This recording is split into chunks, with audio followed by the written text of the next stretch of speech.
Good afternoon. I want to welcome all of you to this meeting of the Title V Advisory Committee. I'm Gary Moran, Deputy Commissioner for Operations at the Massachusetts Department of Environmental Protection. I'll be serving as the chair of the advisory committee.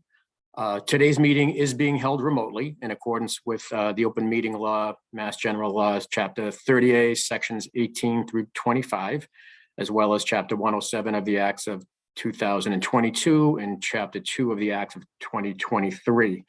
The meeting is being recorded. The recording of the meeting will be published after the meeting on our website, and the minutes will be circulated among the advisory committee for finalization at the next advisory committee meeting. This committee is being established pursuant to a provision in the Title V regulations providing for such an advisory committee. It's 310 CMR 15.040. The goal of today's meeting is really for MassDEP to provide to the committee an update of the development of the proposed regulations, the proposed Title V nitrogen sensitive area regulations, and the watershed permit regulations. And also to provide an overview of some of the major comment areas we received during the extended public comment period. And to get some feedback from the advisory committee members about those comments. We did receive extensive public comment during the comment process, the helpful comments that we are seriously considering as we move forward to finalize the regulations. We can't, as I mentioned, accept at this point accept public comment during today's meeting, as a formal public comment period as part of the regulatory process has closed. But I do want to thank everyone who has joined us today remotely to watch the proceedings. And I also, at the outset, want to thank all the members of the advisory committee for participating in the committee in today's meeting. In convening this committee, we really wanted to be recognized and be cognizant of the participation and input of numerous people who had participated in discussions as part of the Title V stakeholder work group and in a subcommittee that had been formed under that to discuss these issues early in the process. Many of you participated in that effort, and we appreciate your continued work. And we also have some new people who have joined us today as well. I should note that moving forward, we hope, expect that we'll be able to continue to utilize this committee to provide feedback as we move forward with the implementation of whatever the final regulatory provisions are, which, based on how the regs were drafted and likely how we will address public comment, will really be focused primarily on the Cape Cod communities for the months ahead. So with that, what I would like to do is take sort of, you could go ahead and put the president, no, actually leave it like this for now. I'd like to do the role of the committee members, and what I would like to do is just, I'll call out your name. If you're here, could you just unmute, introduce yourself, and note if you're a representative on any particular association or interest. So Senator Julian Cyr. Julian on yet? I move forward, just grab me after if you join. Andrew Gottlieb. Andrew Gottlieb, Association Reserve Cape Cod. David Formato.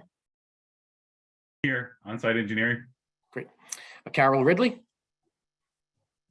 Good afternoon, Carol Ridley. I'm here as coordinator for the Pleasant Bay Alliance. Heidi Ritchie.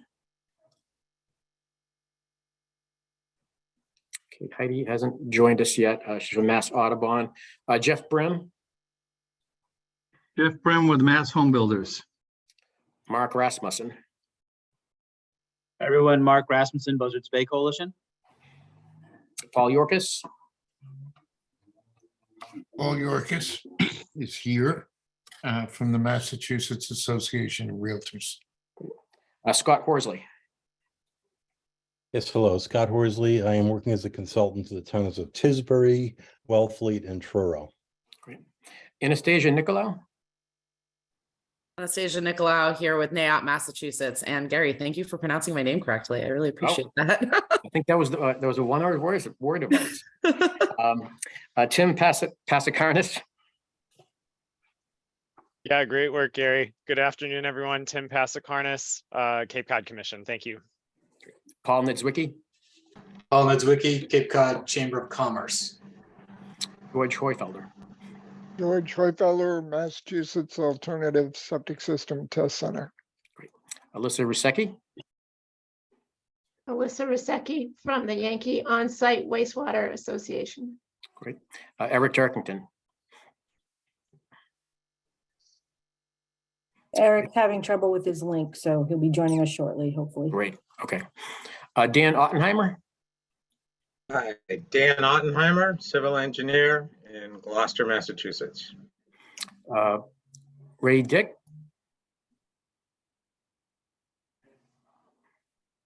no, Ray hasn't joined yet, from Mass Health Officers Association. Great. Mike Hugo, Yes, Mike Hugo, Policy and Government Relations Director for the Mass Association of Health Boards. great, thank you. Hillary Lemos, Hi, I'm Hillary Greenberg Lemos. Sorry. I am the Director of Health and Environment for the town of Eastham, and I'm representing the Cape and Islands Health Agent Coalition. great, thank you.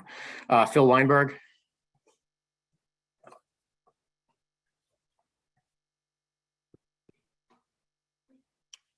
oh, Phil's on mute there. You're still on mute, Phil.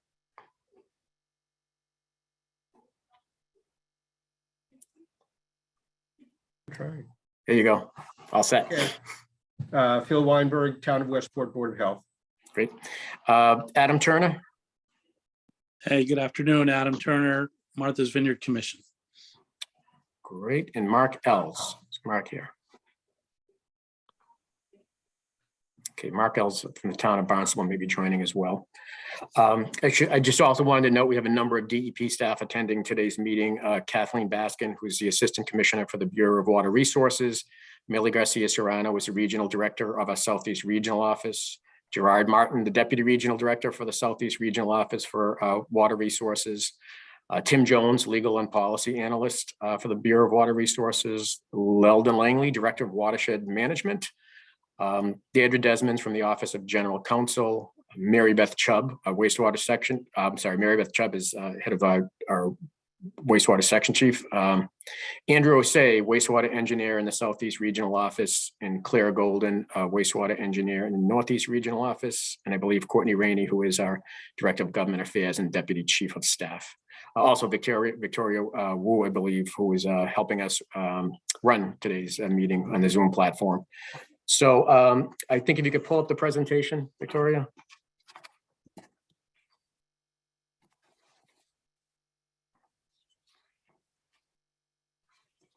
And just go to slide 2 would be great.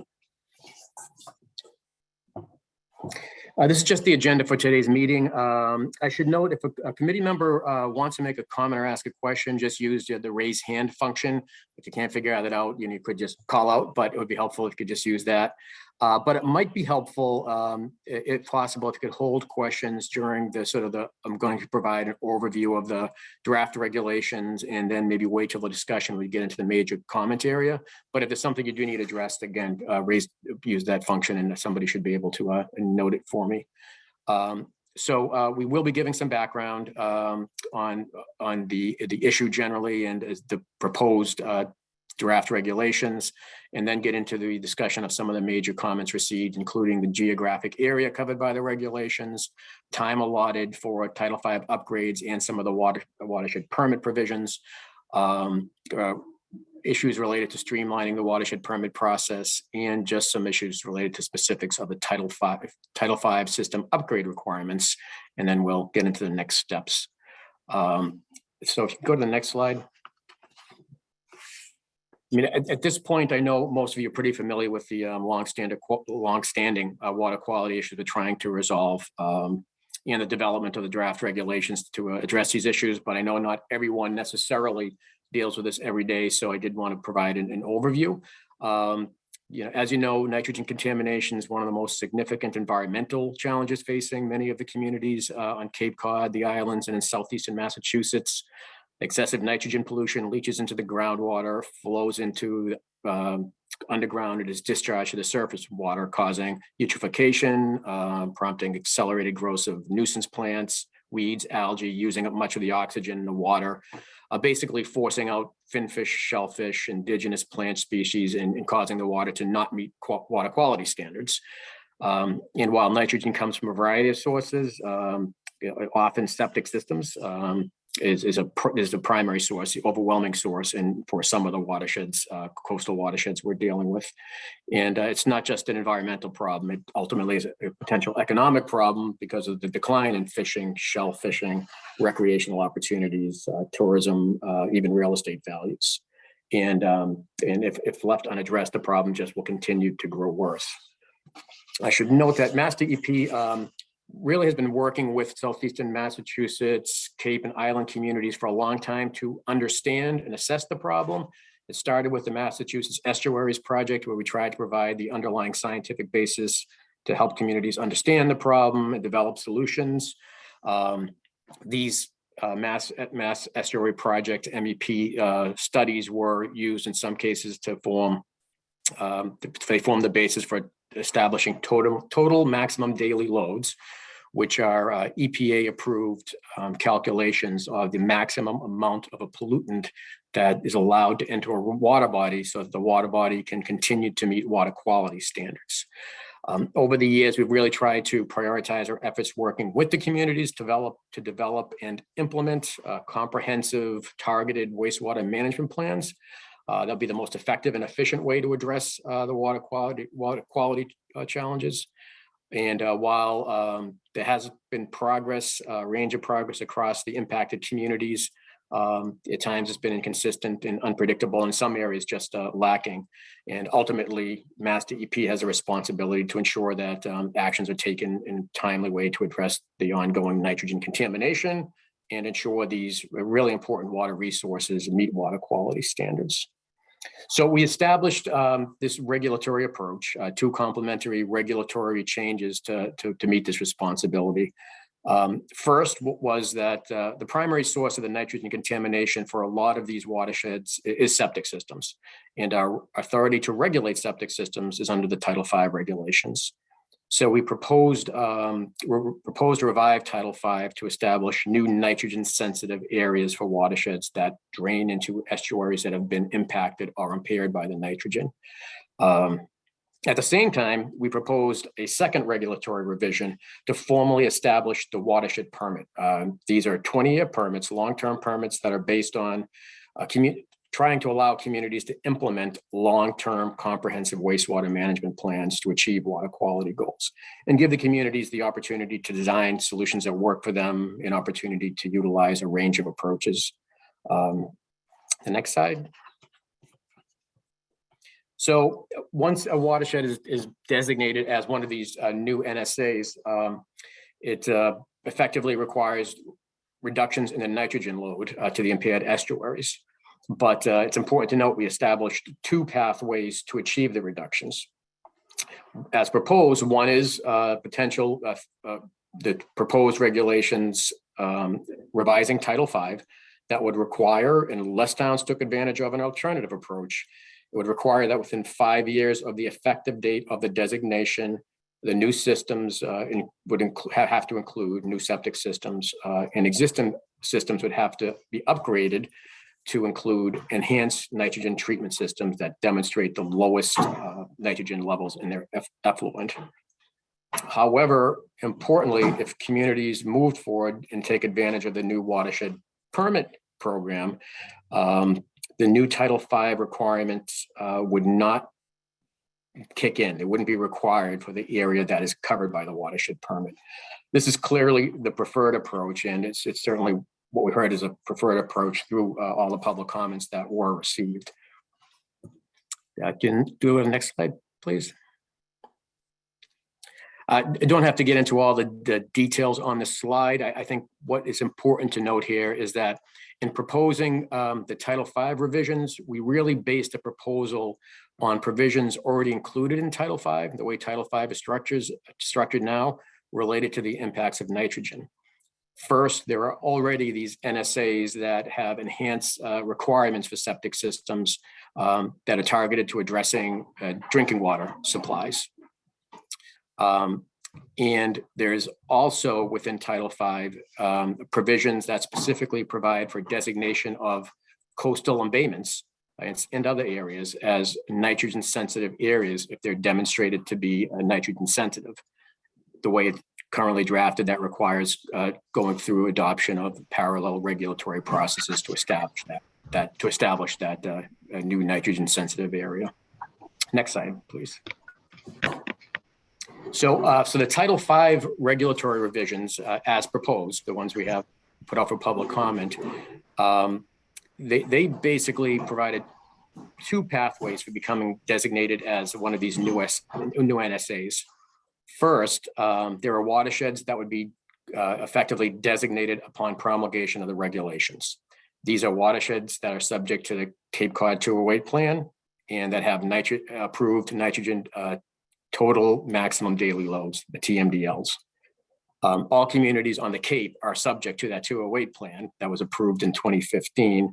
And there are currently 30 watersheds across 11 Cape Cod communities that have the approved nitrogen TMDLs. Pretty soon we expect to be 31, and then that will be 14 of the communities will be impacted by the proposal on Cape Cod. So the second pathway, could go to the next slide, is we also provided that we could, the department could propose to designate additional areas as NSAs as necessary. We would need to propose such designation, receive public comment, and then make a final determination, which would be subject to appeal. In establishing the two pathways under the Title V regs, it really was in recognition of the fact that the watersheds and the communities off Cape are different than the Cape communities. Differences in terms of potentially the source of the problem, the environmental conditions, status of assessment and planning efforts. So we really did try to consider that in developing the regulatory proposals this way. Can you go to the next slide? This has been used in some of our presentations. It shows really the potential geographic impact of the regulations as proposed. It'd point out that the watersheds in dark green, those are the ones that the requirements would kick in upon promulgation of the regulations, those green communities. All the other areas are areas that would take the additional effort, the additional proposal by the department to designate that area as an NSA. And this is really a very broad sort of, I'd say, estimated projection of the communities impacted, because many of the communities, particularly in the northern part of that pink area, likely have de minimis contributions to the watersheds that are impaired. Could you go to the next slide? And this slide just gives maybe a better representation of where things stand in terms of assessment and planning related to nitrogen issues. Again, the dark green, those are the communities that have the approved TMDLs that are subject to the 208 plan. And the lighter ones are ones that have final TMDLs for nitrogen, but wouldn't be automatically designated. They'd have to go through the public process. And then the sort of aqua color are just watersheds that currently have MEP reports indicating the need to develop a TMDL for nitrogen. And it just sort of gives a graphic representation of where there are areas that we do have more work to do in terms of assessment and discussions with the community. Next slide, please. As noted under the draft regulations, if communities obtain a watershed permit that covers an area that would otherwise be subject to the NSA regulations and the new enhanced Title V requirements, that requirement for the new systems and upgraded systems to include the enhanced nitrogen treatment, it would not apply. And also, if a community submits a notice of intent under the current draft, if a community submits a notice of intent within 18 months of the designation, that 5-year requirement under Title V, that would be stalled while the community develops their watershed permit application to submit to the department. Oh, great. And this again just goes over most of you have heard in terms of what we believe the benefit of the watershed permit is. It's the long-term permit instead of sort of the short-term permits we normally deal with. Provides communities with the opportunity to employ a greater range of solutions, get credit for the solutions, including alternative and innovative methods. Uses adaptive management approach over that extended period of time to try out different methods to reduce nitrogen, evaluate those, and make changes along the way as necessary. Next slide, please. This notes under the regulations, the watershed permit would be based on a watershed management plan.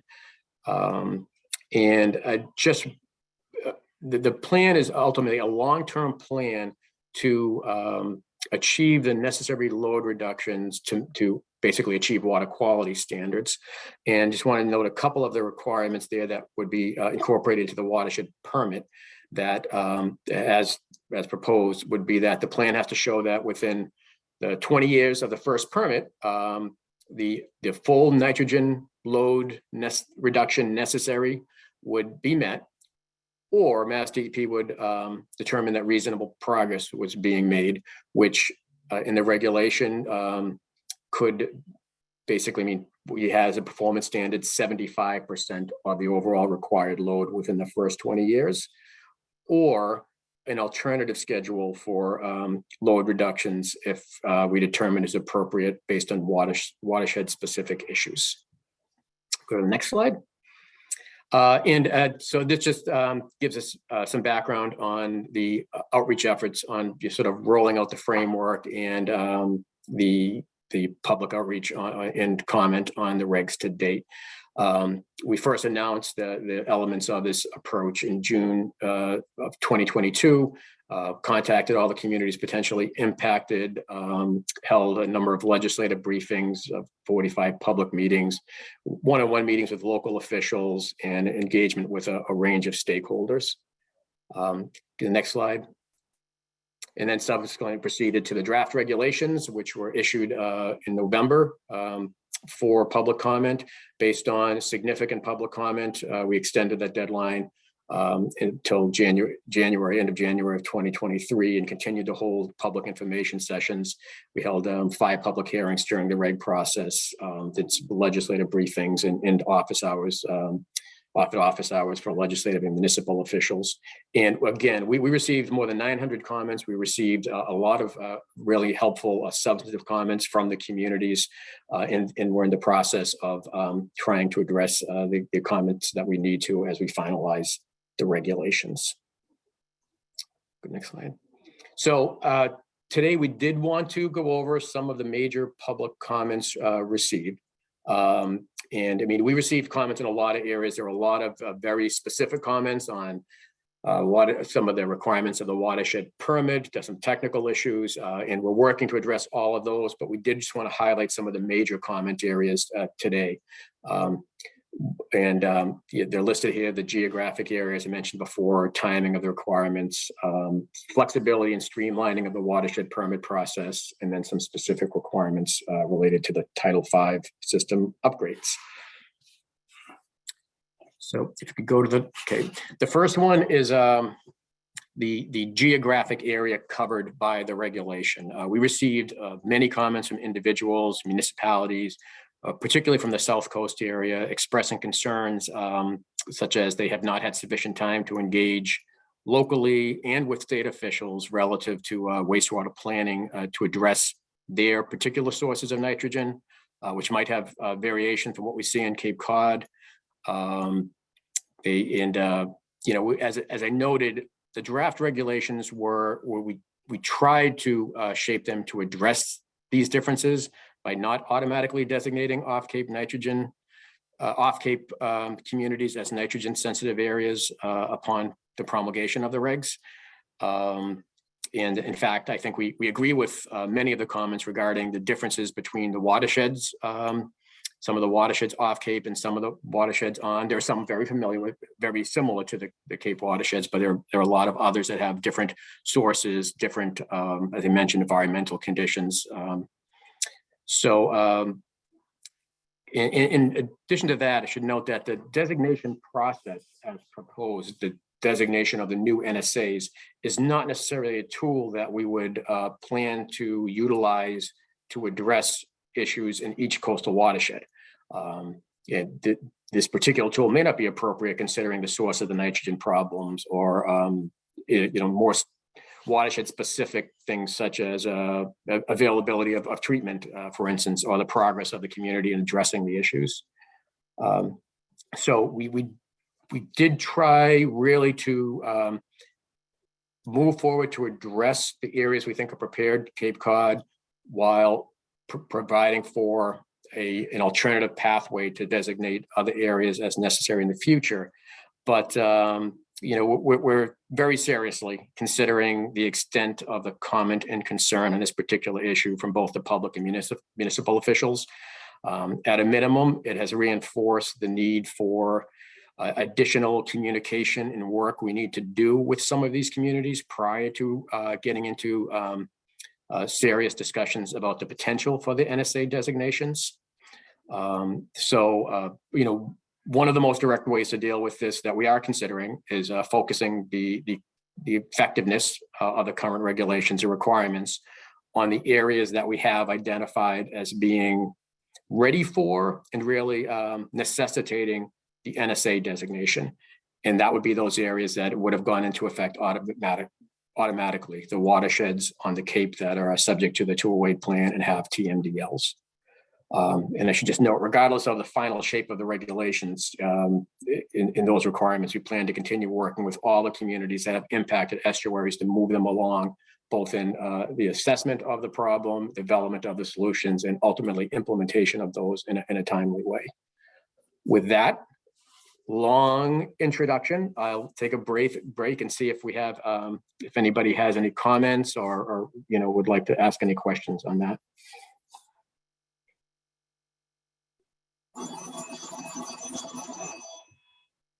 I'm hoping I'll be able to see the hands as I go up. I can see Adam Turner's. Thank you, Gary. And I can't see my camera, so I don't know if I'm in the frame or not. You are. My question is, Very what if you hard to have hear you. two communities in a watershed, and you do a watershed planning? I'm sorry, if you say you had two communities in a sharing a watershed?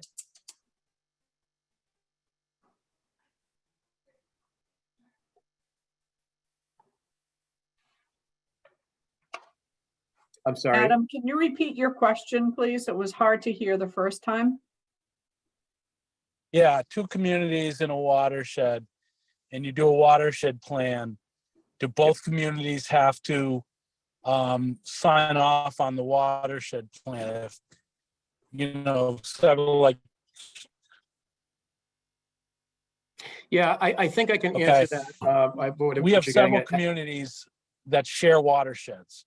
Yes. If they wanted to do a watershed plan, we can easily allocate who's responsible and do all that. Do both communities have to sign off to get a watershed plan approved for a watershed? As we would, I'm sorry, we certainly envision situations where you would have the watershed plan developed by communities on a collaborative basis, and both come in as co-permittees, maybe with some communities may want to have an underlying agreement in terms of allocation of the nitrogen load or intermunicipal agreements. That's up to them. But we also envision allowing communities to come in with plans to address their portion of a watershed if necessary. And in fact, we are trying to, one of the issues we'll discuss a bit later is some of the concerns communities have raised about what if they just want to get a watershed permit covering their watersheds. Can we do that under the regulations? And that's something we're looking to clarify in the regs as well. I don't know. On these, feel free, DEP folks, if you wanted to add anything, just go ahead and raise your hand.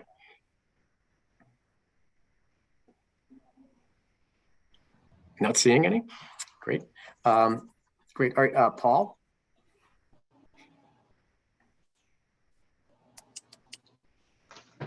Paul Yorkis. There we go. You first of all, I appreciate the presentation, and I had a question. Part of it raised a question in my mind, and that is, how will the load reduction be assessed?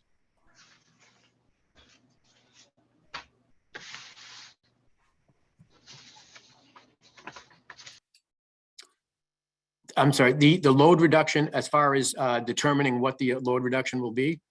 Not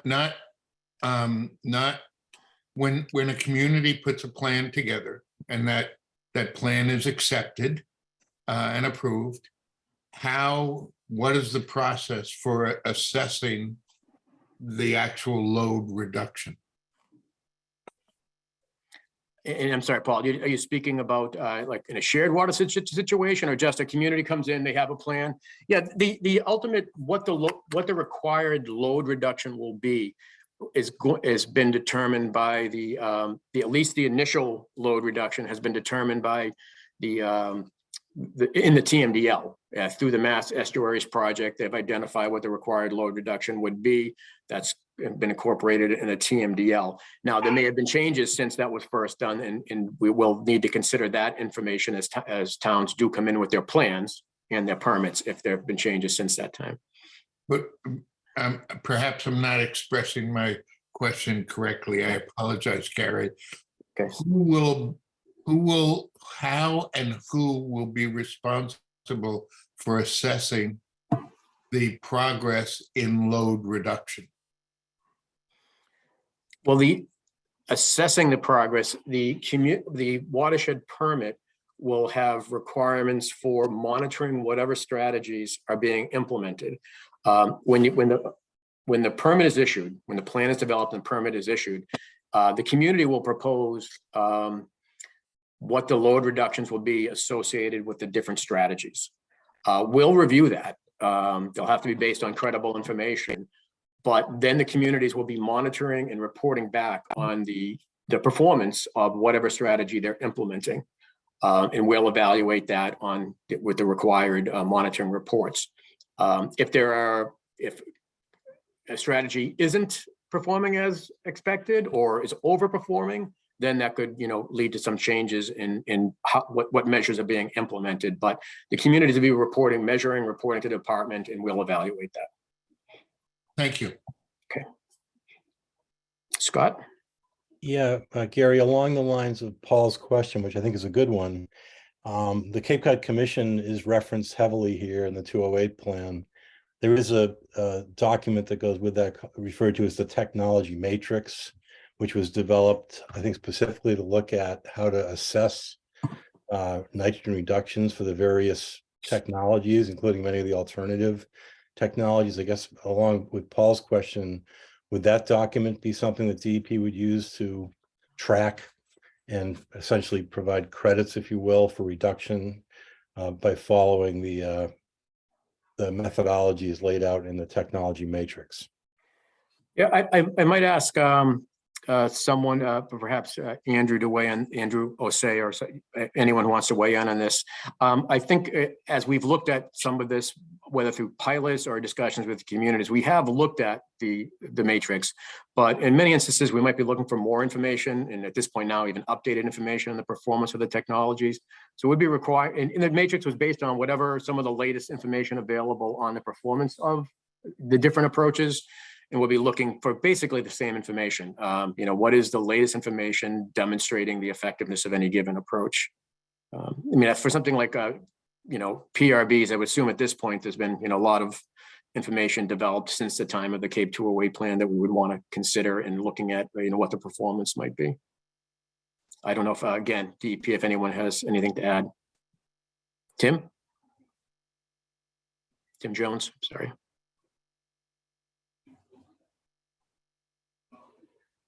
You're on mute. I'm sorry, I'm muted.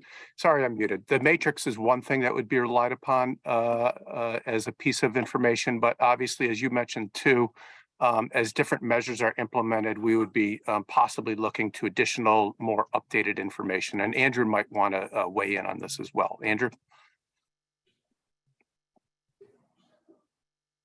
Yeah, I agree with what's been said. It depends on the technology itself.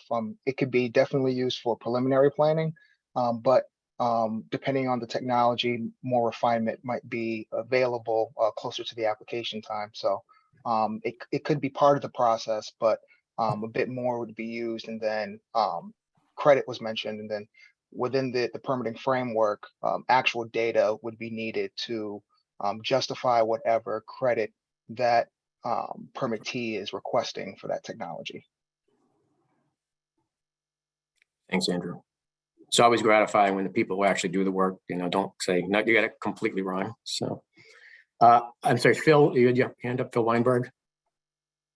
Yeah, I wanted to clarify something which touches on a number of these points that we raised in our comments, which is that the measure of success or the compliance that the regulations seem to refer to is much more of a quantitative load analysis, whereas my reading of the TMDL reports or final approvals for, indicates that it's really the water quality at the sentinel stations meeting water quality conducive to establishment of eelgrass is really how compliance is measured. And so when the question comes up is how will you know, whether a strategy is being successfully implemented, it seems, or the way I read the TMDL is that would be looking at what the water quality is at the target sentinel stations and how that matches up with the water quality that the TMDL established, was necessary to provide habitat consistent with what the classification of the water body was. Yeah, that's actually, we've heard, it's going to touch on this later a little bit. One of the comments we've heard in the permit is kind of the confusion regarding what will be the compliance points for the permit. Understanding the ultimate goal of the underlying water management plans is to achieve water quality, which would be, meeting its historic uses. And if it's eelgrass, restoring eelgrass, and that's going to be based on a certain nitrogen loading at the sentinel station. But for the watershed permit, the compliance piece, again, this is based on coming up with a plan with credible case that different strategies will get a certain load reduction. And so one thing we will be clarifying, well, certainly one of the changes we're considering is to make it clear that for the watershed permit, the compliance point will be achieving the load reductions. And particularly in the timeframes they're talking, because in some instances, there's going to be situations where everything could be implemented according to the watershed permit, the watershed management plan, but the ultimate receiving waters and the sentinel stations may not show that for some time after the required actions. So we do recognize that in order for communities to demonstrate they're doing what they've committed to, it will be based on implementation of the required actions and demonstration that they're meeting the load reductions. Okay, well, I understand what you're saying. Right. I'll yield the floor. Okay. Yep. So we have a couple of hands up. I'm going to let Senator Sear go. I don't believe that's Ashley Benson. Hey, so. Hey, Gary. Thank you so much for pulling this together and all the really important, crucial work here. This, is arguably among the steepest challenges we face on the Cape and on the islands, and I really appreciate DEP's strong work here in supporting our communities. I've gotten a number of questions recently related to, of course, we need to proceed with nitrogen reduction and sort of net reduction of nitrogen in these estuaries and in these embayments. But related to net neutral flow as it intersects with any new flow and any new sort of development, right? So that when you look at the two sort of biggest challenge, well, there's three big challenges facing the Cape and Islands. One is a little existential related to the climate crisis, but we're doing our part with offshore wind and lots of other things. The second, right, is wastewater, right? The fact that only 4% of the region is sewered. And then the third is housing, right? And the real need we have for sort of denser workforce housing. And so we've gotten a bunch of questions related from municipalities about, incentives and incentivizing, sort of net neutral versus ensuring nitrogen reduction, but also allowing for additional gallons that are going to allow us to build the housing that we need. So I don't know if that's this is the right place for that sort of question, but we've been receiving a lot of those questions from municipalities, especially out of the updated criteria from SRF. Then the second kind of piece, and I was just on Martha's Vineyard on Monday having a conversation with Martha's Vineyard towns about joining the Cape and Islands Water Protection Fund, which, as you know, they have the capacity, the ability to join. And it's very clear that the towns really don't understand, or at least among a number of I think there's not a lack of clarity around what it's sort of going to take related to either their comprehensive water permit, their CWMPs, or their 208 equivalency plans. So I think at some point, probably not on this conversation today, we're going to need to give some extra attention to Martha's Vineyard, who has some specific concerns. And again, thank you for all the work on this. I frankly could not, this has been a really tough issue, and I've been really delighted and appreciative of all of DEP's excellent engagement with us and the collaborative approach you have taken. So thank you. Thank you very much. On the issue of the further work needed to be done with Martha's Vineyard and some other communities on what the plan will entail, or what a 208 equivalent plan would be. We have had some discussions. I know working with the Martha's Vineyard Planning Commission, and but that is the type of engagement I think we still need to do in some of these areas, which we definitely will be doing. On the net the flow neutrality issue. I know that is, particular significance to the funding piece, having to demonstrate that to get the zero interest funding. And I think there needs to be some discussion around that. I know communities, I think Barnstable was one, has raised some, very good questions about that. Yeah. But I think and this is where, again, Tim or Andrew, someone can jump in, but I think in terms of the watershed permit, ultimately we want to see what the build-out plan would be. And that could include development of additional housing. But there, it's just, you need to demonstrate that you're still going to achieve the overall load that is necessary. So it's not so much a flow issue, then it becomes how much nitrogen is in that flow. And you have to demonstrate you're going to achieve the load reduction. And that's where I do think, I know there's efforts underway with some groups on Cape Cod looking at both the potential for housing development and where wastewater development should take place. And that could really provide some opportunities to address both needs, protect the environmental conditions on Cape Cod while moving forward and developing housing. And Tim, did you want to jump in on that? Yeah, just to highlight and sort of follow back up to what Phil had mentioned before, the connection between load reduction and the Sentinel stations. The amount of load reduction is based upon the initial scientific evaluation that was done and the determination of the amount of load that needs to be reduced to achieve the necessary concentrations at the Sentinel stations. So they are tied together. And then going back to what you were just talking about, the net neutral issue, Gary, under a watershed permit, it would provide the flexibility for the community to determine how to reduce the necessary load to the point where it needs to be reduced. And then the community could choose how to get to that point, whether they would want a development in a certain area and how to reduce the nitrogen from that development.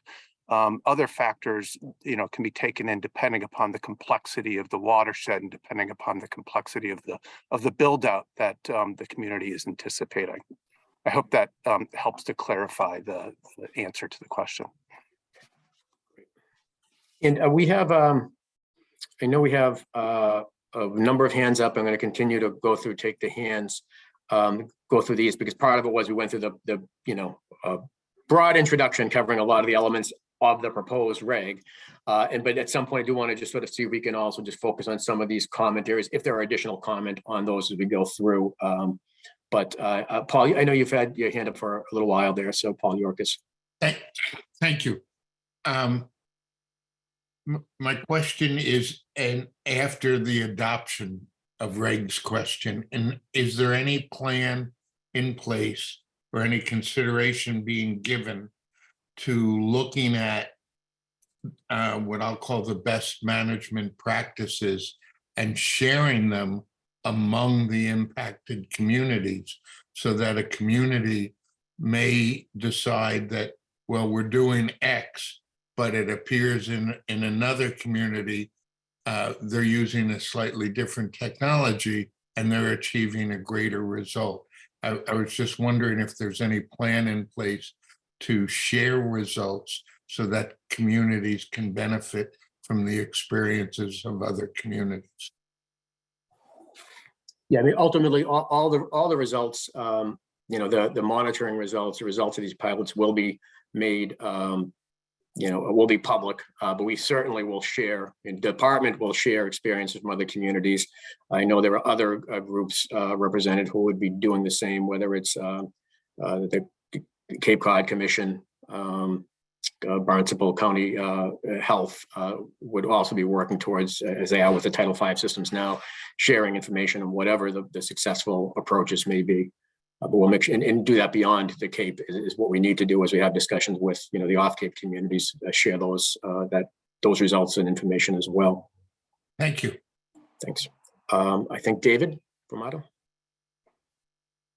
Thank you, Gary.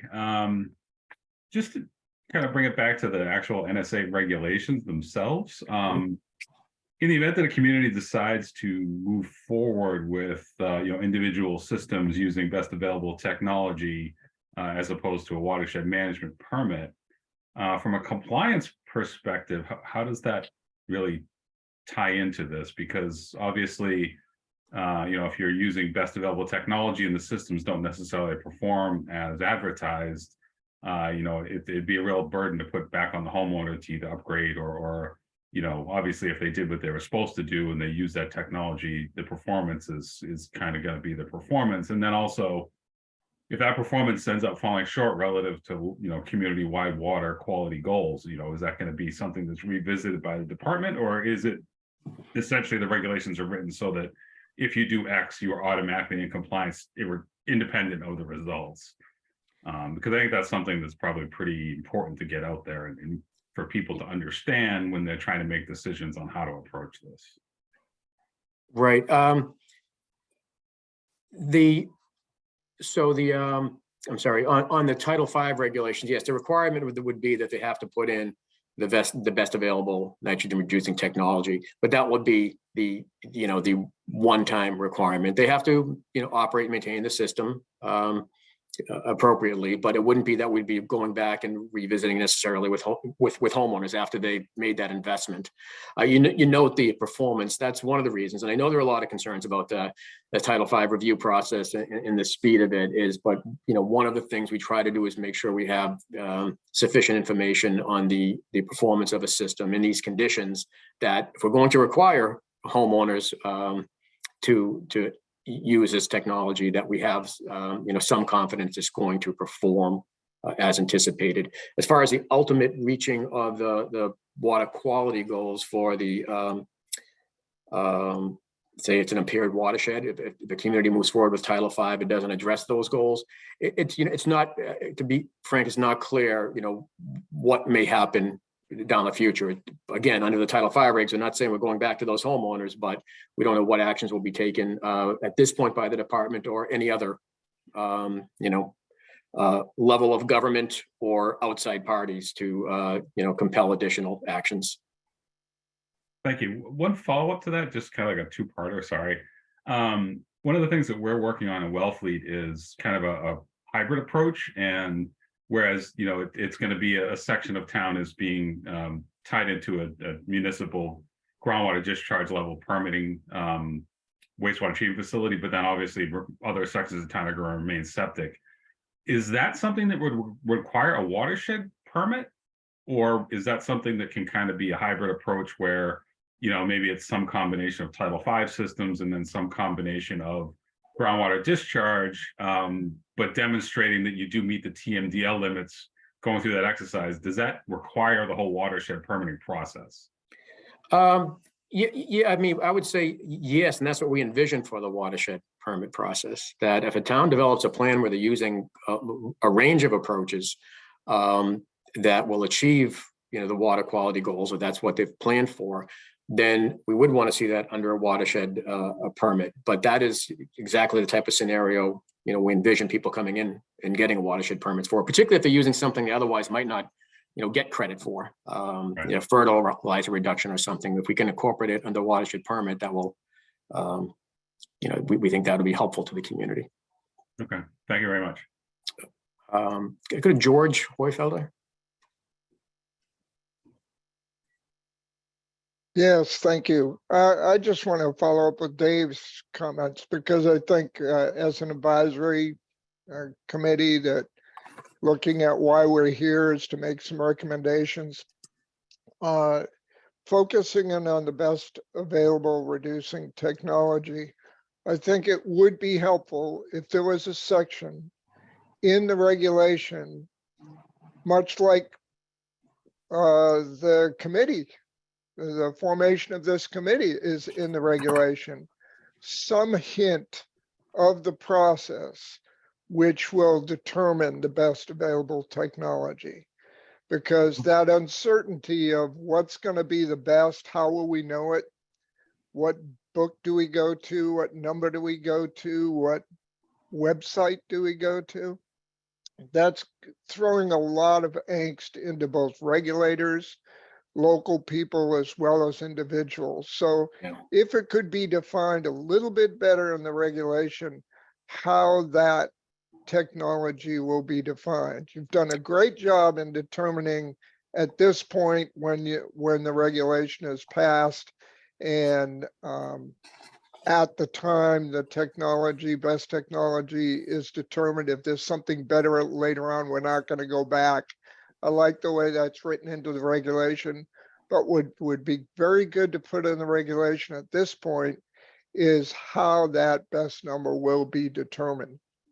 And it could be a technical advisory committee formed by the governor or the Pope or whoever, but somehow to let the public and let the people who are going to be affected know that there is a process, it will be transparent, and this is how it will be done.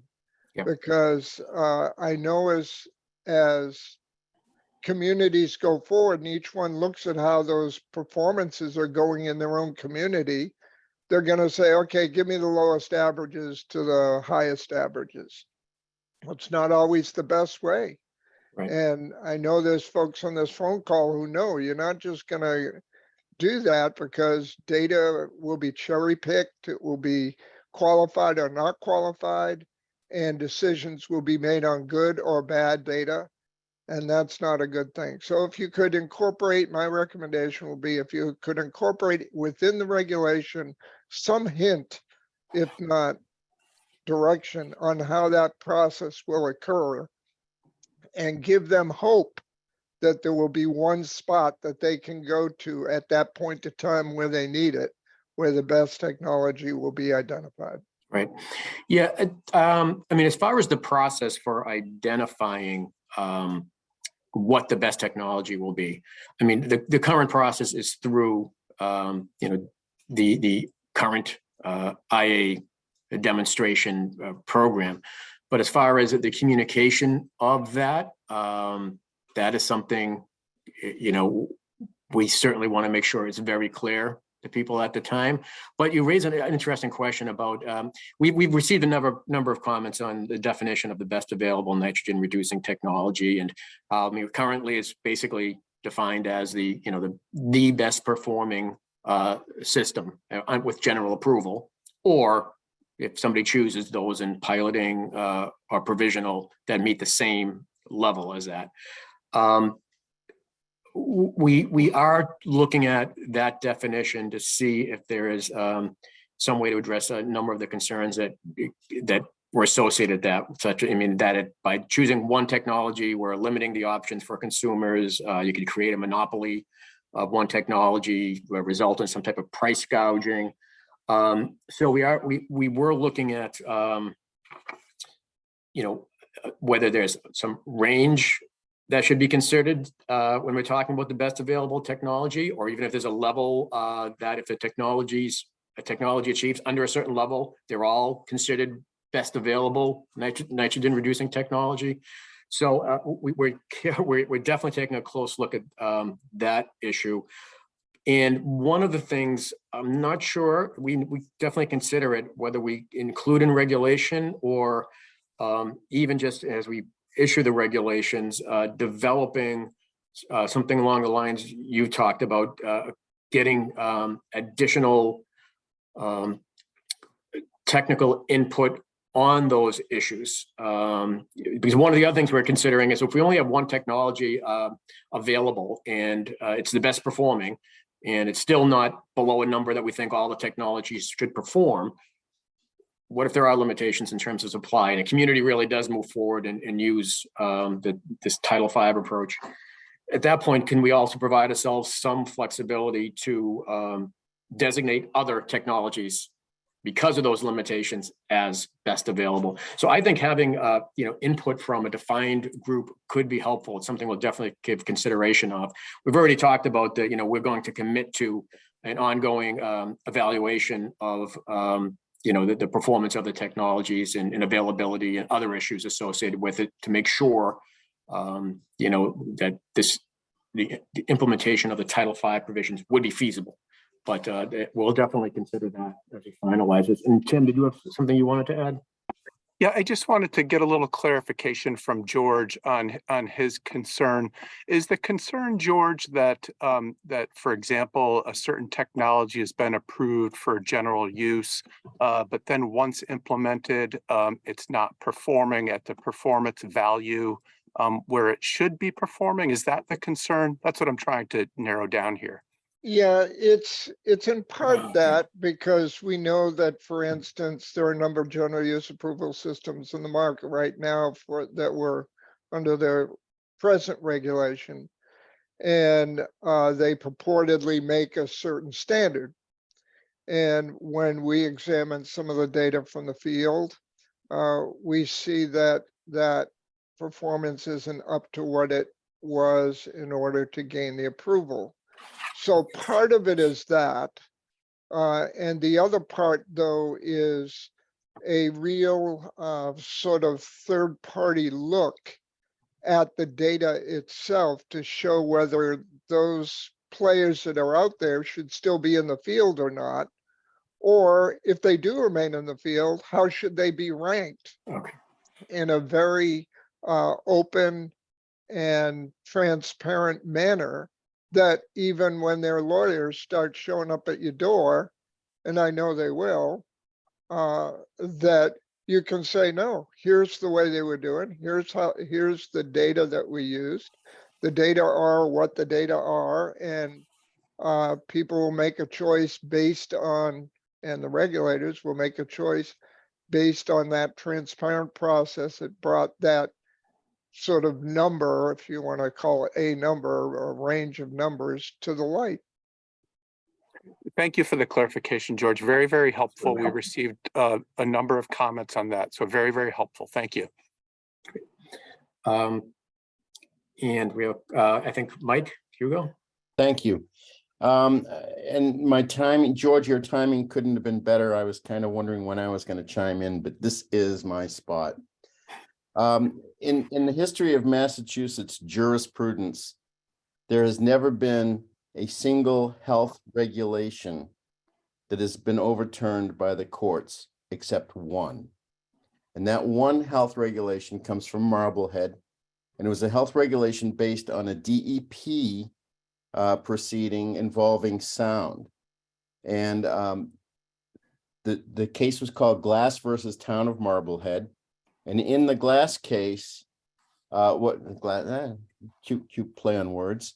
And what broke the Glass case, I guess I could say, was the fact that the health regulation was not based on any kind of science because it was a very subjective standard that the DEP gave. And so when you say best available nitrogen reducing technology, what you're doing there is you're setting the boards of health up for a challenge that they can't win. Because when we pass a health regulation, we look at data and we come up with values and we come up with ranges of values. And if something is outside that range of values, then it could be a nuisance or a noisome trade, or it could be something we enforce as a health regulation. And without having some values, you're inviting disaster when we get to court, and some of these are going to court. We know they are. And so speaking for the boards of health and for MAHB, our statement or our comments that we submitted, the major thrust was that we can't be enforcing something that's subjective. We have to have something that at a public hearing, somebody comes in, an engineer comes in and says, these are the rational boundaries on either side. Thank you. It's interesting comment in terms of if the department is defining what that technology is through a demonstration process, which does rely on data, whether that would raise the same issue. But the issue, but even the issue you raise of just some clarity in terms of what the performance is in terms of numbers, that's a comment we received, and we're trying to see if we can somehow incorporate that in the definition of best available as well. Thank you. And I'm happy to work with you on that, Gary, in any way we can. Thanks. Mark.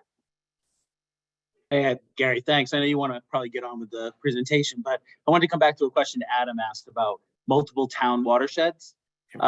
Most of the South Coast watersheds are multiple towns within a watershed. What if you have one proactive town is eager to go the watershed planning route? They get engaged. They have a reluctant town next door, has a significant load contribution who won't play. What does DEP do in that circumstance? In that circumstance, and folks can correct me if I'm wrong, but if the town that wants to proceed moves forward with their share of the load, that would be acceptable for the watershed permit. Thank you. So, right. Hillary, and then go ahead. Sure, thank you. I just want to express a concern also about best available technology and how we define that. The current definition with the general use approval systems does not help in a community such as the one where I came from on the Outer Cape, where it doesn't actually help us to meet our load. We can't reduce the load low enough with best available technology. So I wonder how the regulations could address that, because I bet that that's similar in a lot of the towns on Cape Cod. The nitrogen just doesn't get down low enough with the general use best available technology. Yeah, that's definitely a problem across the Cape, certainly, when you have the percentage of the load so high for these watersheds coming from septic systems, and the state of technology not getting near the levels you would need to meet the water quality goals. Again, that's why the preferred option is the implementation of comprehensive plans that can be designed to achieve those goals.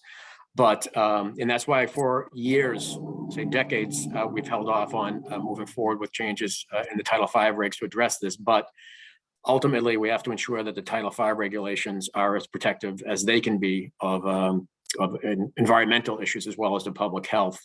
And the best available technology will achieve some load reduction. And so we'd rather not go that route, but it's something we need to consider at this point, because we've been very open that current Title V regulations aren't protective of the water quality in these areas. Eric, I'm going to go to you, and then I'll just going to pause just to see if if anyone has any comment on the specific issue of the scope of the regulations. Eric?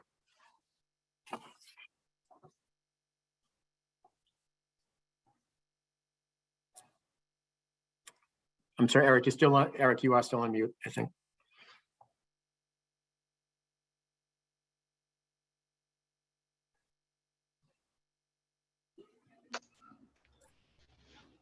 Okay, yeah, I'm encouraging you very strongly to get back to item number 3, B, C, and D on your agenda here. We got 3/4 of an hour. And more to the point, the state apparently has committed to the Conservation Law Foundation that they're going to promulgate these regs in the next 30 days. And so far, none of us have a clue as to how they may have changed since the draft regulations were proposed. We're hearing a lot of things you're considering. Right. We're hearing a lot of comments that you've heard. I think we'd like to leave this meeting knowing some specifics as to, particularly around the watershed permits. How have your proposed regulations changed, or at least how do you propose to change them in a way that reflects all these comments, the 900 comments that you've received? Right. Yeah, thank you. We'll move on to the other areas as well.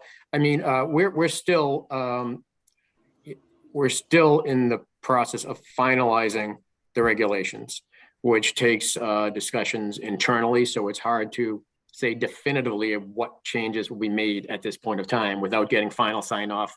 So we wanted to at least highlight the key areas and some of the things we were considering and get the feedback. And to be frank, on a couple of issues already, whether it's regulatory changes or things outside the regulations, there've been comments that have been helpful in that regard to help refine, I think, our approach a little bit. So, but again, we're in a spot where we can't necessarily say this is what the final regulation will entail. We are going through a final regs. And as you know, there have been a number of agreements with CLF in terms of the lawsuit and how these regulations tie into either the stay or settlement of the lawsuit. But I'd also point out that we have also, as we needed to, based on the comments we have to consider, taken the time we've needed to continue these discussions. And so I was just pointing out that we haven't been completely driven by those deadlines, and we appreciate the openness to CLF to those discussions, but we'll continue to move forward in the way we think makes sense. So if I could, I just want to check to see if there any comment on the geographic scope issue.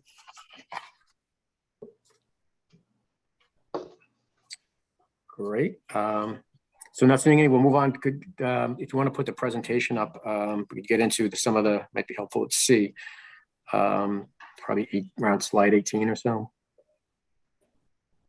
But this just touched upon some of the issues we've heard about timeframes required for particular regulatory provisions. We heard comments on the 5-year upgrade requirement under Title V being too short. We also did receive comments saying that it's too long. We should be moving sooner. There's a number of feasibility issues raised about the Title V regulations for the system owners, Board of Health, implementation, installers, including issues related to potential supply and contractor constraints. On the watershed permit side, getting into some of the specific timeframes, there are other issues on watershed permit we'll get into, having to do kind of with the application process. Under the proposed regs, we had this 18-month notice of submittal timeframe that some felt was too short. The communities were saying they want to pursue the watershed permit, but they're not ready to move forward. They don't have a comprehensive plan to base the permit on. They need more time to complete that planning process. So, what we're considering here is whether there is some limited additional time to comply with the Title V upgrade requirements. Again, if a community move forward and let those requirements kick in.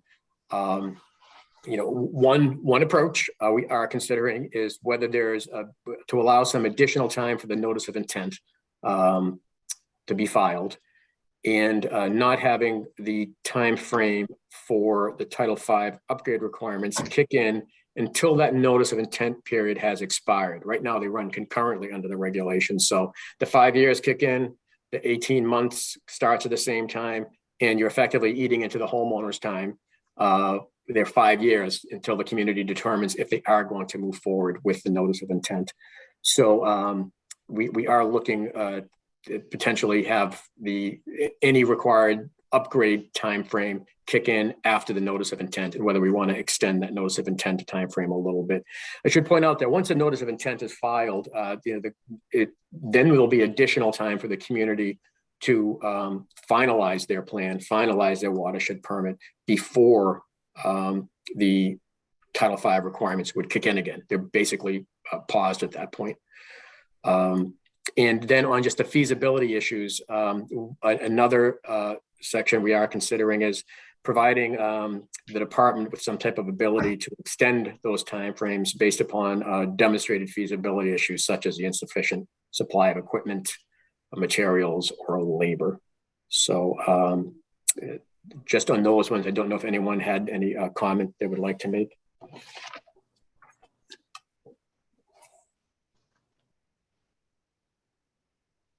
Okay, I don't see any hands, so we could go on to slide 19. So this is where we received a lot of a comment from communities about the flexibility under the watershed permit, or I guess even the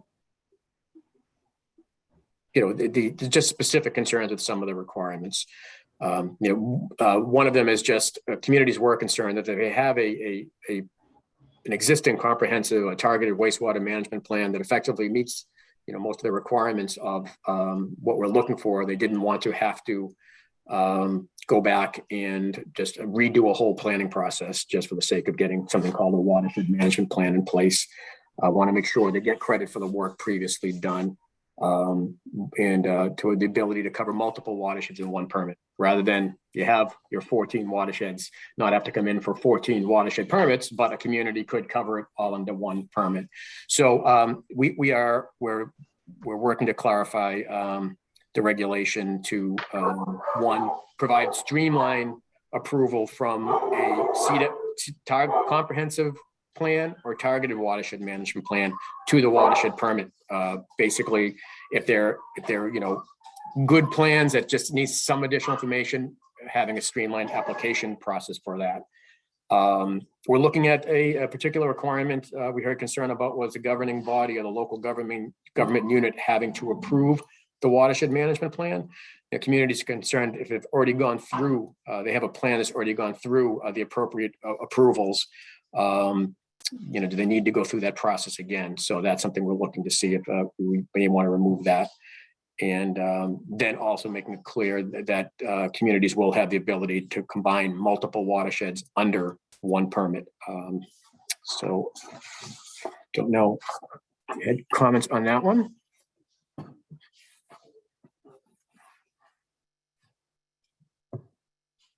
At this point. So could you go to the next slide? Okay, this is and this is again some specific concerns with some of the requirements. We talked about this a little bit. We had a number of communities concerned with the way the language currently is. It raised question whether they would be held. The requirement under the permit would be to meet the Sentinel station concentration versus nitrogen load reductions. There was concern about meeting those goals within the term of the permit because multiple variables might affect water quality monitoring results. The steps they take to reduce the nitrogen might not be reflected in improved water quality for several years due to the variable length of time it may take to show those results. So we're definitely considering changes for that. There was concerns about meeting the nitrogen load reductions in the specified time frame. There was some concern about what is required in the first 20-year permit. I think there were concerns that it was that effectively requiring 100% of the load reduction within the first 20 years. And then there were concerns even with the performance standard we included in the permit for 75% reductions for all the watersheds within the first 20 years. And lastly, we also got concerns about is there some simpler pathway for communities that encompass a watershed, a part of a watershed where their nitrogen contribution to the impacted estuary is really a very small proportion of the entire watershed. Would they be subject to all the Title V requirements and the requirement under the watershed permit for very small contribution to the load, a de minimis contribution effectively? So to address these, as I noted, we're looking to clarify that the requirements of the permit are really achieving the nitrogen load reductions that are necessary to meet specific water quality goals. In fact, I think the language of the current language regarding this even had some language about violations if you didn't meet the water quality at the Sentinel stations. We're changing that to really focus on the nitrogen load reductions that are required. We're working to clarify what is required under the watershed permit. It is not necessarily 100% in the first 20 years for our watersheds. Some might be able to make it. But again, some of the language may have caused confusion about that. And then in the original regulation, we did try to provide the alternative performance standard, one which was the 75% of the required nitrogen load within the first 20 years could be considered reasonable progress. And then there was another provision basically saying we could, MassDEP could determine an alternative schedule based on watershed specific circumstances.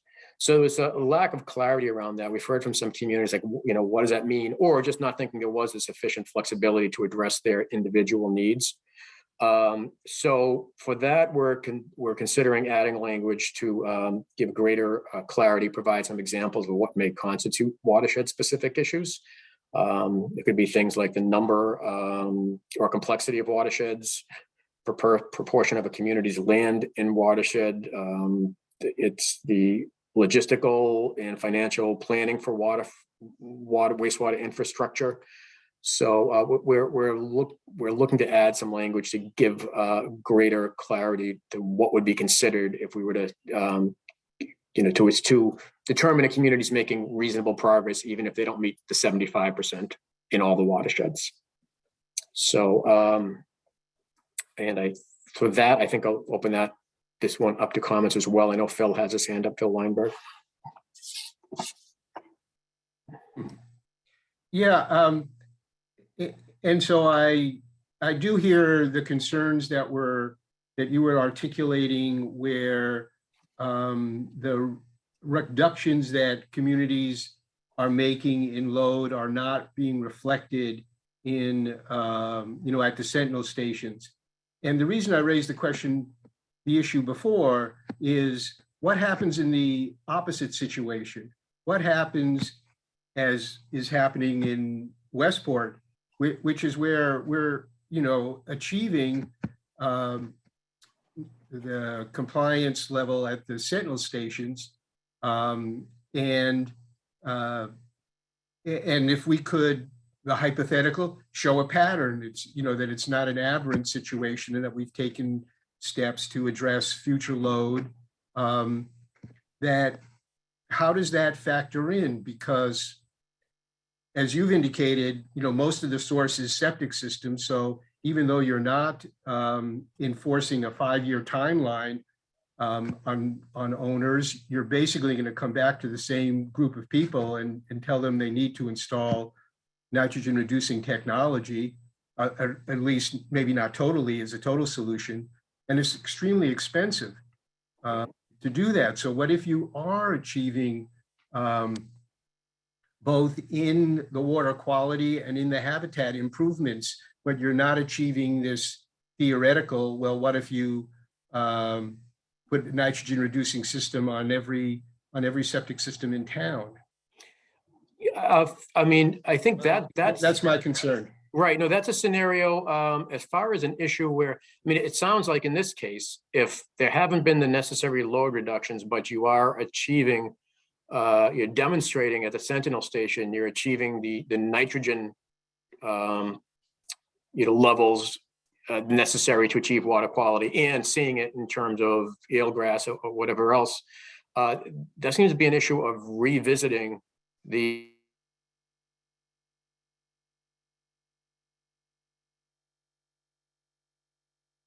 we'd certainly want to talk about further, but it's also the type of thing that we would consider. Gary, we lost you for about 30 seconds there. Can you hear me now? Yes. Okay, I'm sorry. So I was just saying that that seemed to be a situation where we would want, you would want to take a revisit what the load reduction that is included in whether it's the TMDL or Mass Estuary Report, whatever is applicable. But just that general situation you discussed where even if it's, you know, somewhere around what ultimately needs to be demonstrated, what needs to meet the water quality goals, that would be a situation where we'd be taking that into account in terms of having to even designate the area as a nitrogen sensitive area. If a community is taking the steps to basically address the water quality issues, then we wouldn't necessarily be looking to use this tool, the NSA tool as proposed in those situations. And again, on that one, I'd just like to again open up. I see a few hands. I just don't know if anyone else is missing. It's anyone from DEP that would like to weigh in. Great. Okay. Carol? Thank you. I would like to just kind of maybe explore this issue a little bit, the first bullet here as well. I mean, so I'm working with 4 communities that are working under a watershed permit, reporting measures on an annual basis and working within a structure of a permit that's in 5-year increments. So each town has identified their proposed load reductions that are intended over the 20-year life of the permit to meet the concentrations at the Sentinel stations. So the annual reporting and compliance is based on the load reductions. But at the end of the day, we're required to provide monitoring information that demonstrates compliance with the concentrations that they're, you know, we're working toward that. And I thought I understood, Gary, you say before that there was some sort of a shift in how the relationship between compliance and concentration is, you know, is going to be mandated under the new regulations. And I just want to make sure I understand, because our understanding is at the end of the day, those concentrations are the target. Yes, we need to meet those load reductions, but if those load reductions aren't sufficient, we still haven't done the job. So I just want to make sure, I mean, that's at least under the watershed permit. Maybe it's different under the NSA with the best available nitrogen reduction technology. But if you could just comment on that, please. I mean, I think the ultimate goal of the comprehensive wastewater management plans, or the water management plans we're talking about here, will be to achieve water quality goals. But you know, again, the focus of the watershed permit will be really based on making sure the community's taking the steps they have proposed, the actions to achieve the necessary load reductions, and that those actions are meeting the load reductions. It's just because, you know, some of this is based on, you know, the projection of the technologies and the best modeling we can do. But as far as an ongoing basis, it's difficult to hold the communities responsible over a 20-year permit for something they might not see until year 40 or 50. And again, I'll open it up to anyone else in DEP who wants to address that.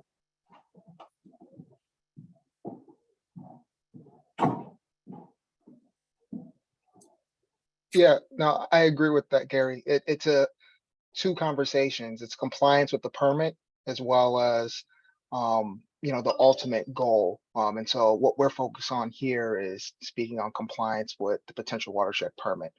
But the ultimate goal is restoration of the benthic habitat or the eelgrass. But we just can't hold the communities to that because of time of travel. Which is really, but it's also consistent with, you know, efforts we undertake to try to meet TMDLs in other areas, where in issuing permits, we need to ensure that those permits are basically are not contributing to the water quality problem and helping to achieve the TMDL. It isn't necessarily the final permit condition being achievement of the TMDL. Kathy could certainly correct me if I'm wrong on that, but. No correction here. Great. Okay. All right. Andrew Gottlieb. Thanks, Gary. I guess my concern is the flip side of Phil's. No great surprise, maybe. I don't want to lose sight of the fact that point of the exercise is to see environmental outcomes change. And that if there's too great a shift away from focus on achieving the environmental outcome, then I think, we risk losing the primary purpose of the effort. And so while time of travel is certainly legitimate, perhaps the initial TMDL calculation was off. I'd like to see the department keep some options open. If everybody does in good faith what was expected of them and the systems don't respond, and therefore there's a need for additional nitrogen reduction further out into the future, that we not lose the opportunity in the way you word this to revisit that conversation at some point in the future. Great. Great. George Weifelder. Yes, I hate to keep dragging it back to the only thing I know, which is septic systems. But for the regulation under the proposed regulation 15.2.15.2C, for those who don't have it open or didn't even read it, which is okay, it talks about maximum feasible compliance for the regulation. For those towns that do choose to impose alternative septic systems, I think that in the new regulation, there has to be some little bit more explanation on what that will mean, because this will clearly fall onto a Board of Health to determine, and there is some guidelines mechanistically sort of now, as the code tells you what maximum feasible compliance is. However, it might take on a whole new shade of sort of options where alternative septic systems and nutrient reductions are going to be required.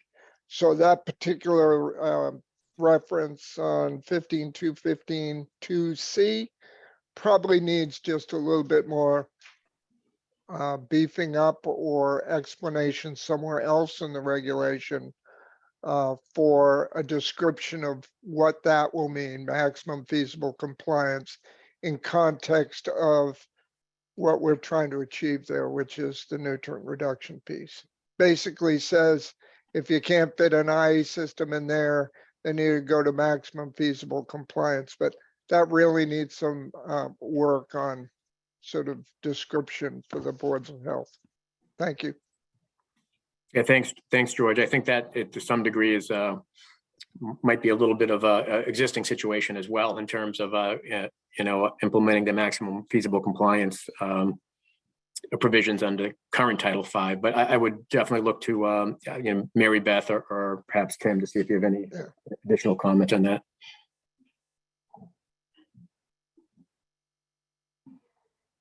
Yeah, it was a very good point, George, and we did make note of that and are looking at language to clarify.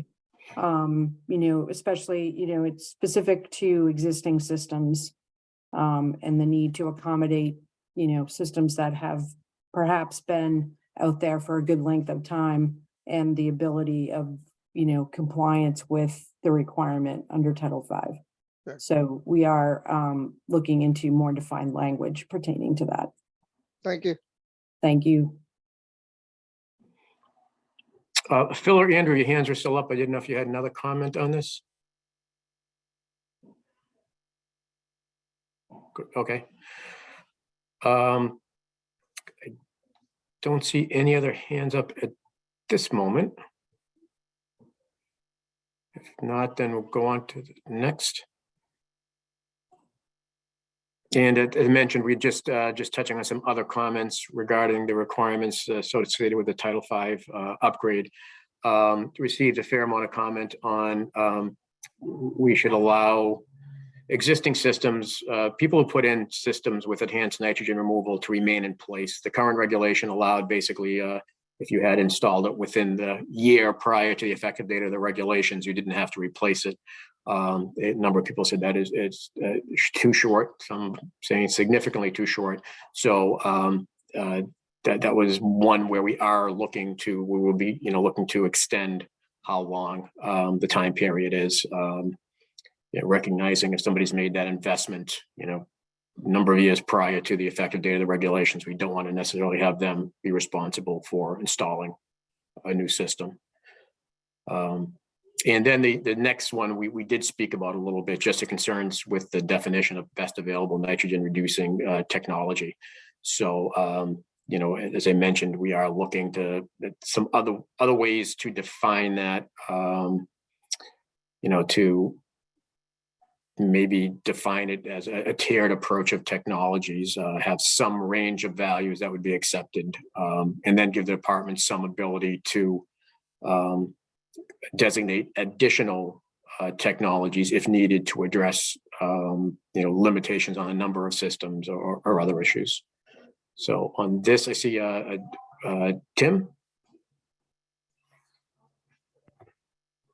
Yes, thank you. This is, I guess, a question slightly related to this, slightly related to the previous timing slide that I missed at the time. But it was, we were wondering if the pause on the 5-year timeline for required upgrades that's associated with filing of an NOI, it was unclear whether that pause also applied to new construction in addition to the 5-year or the replacement of existing systems. And this primarily relates back to an issue highlighted by Senator Sear about the need for housing and how a best available technology requirement on new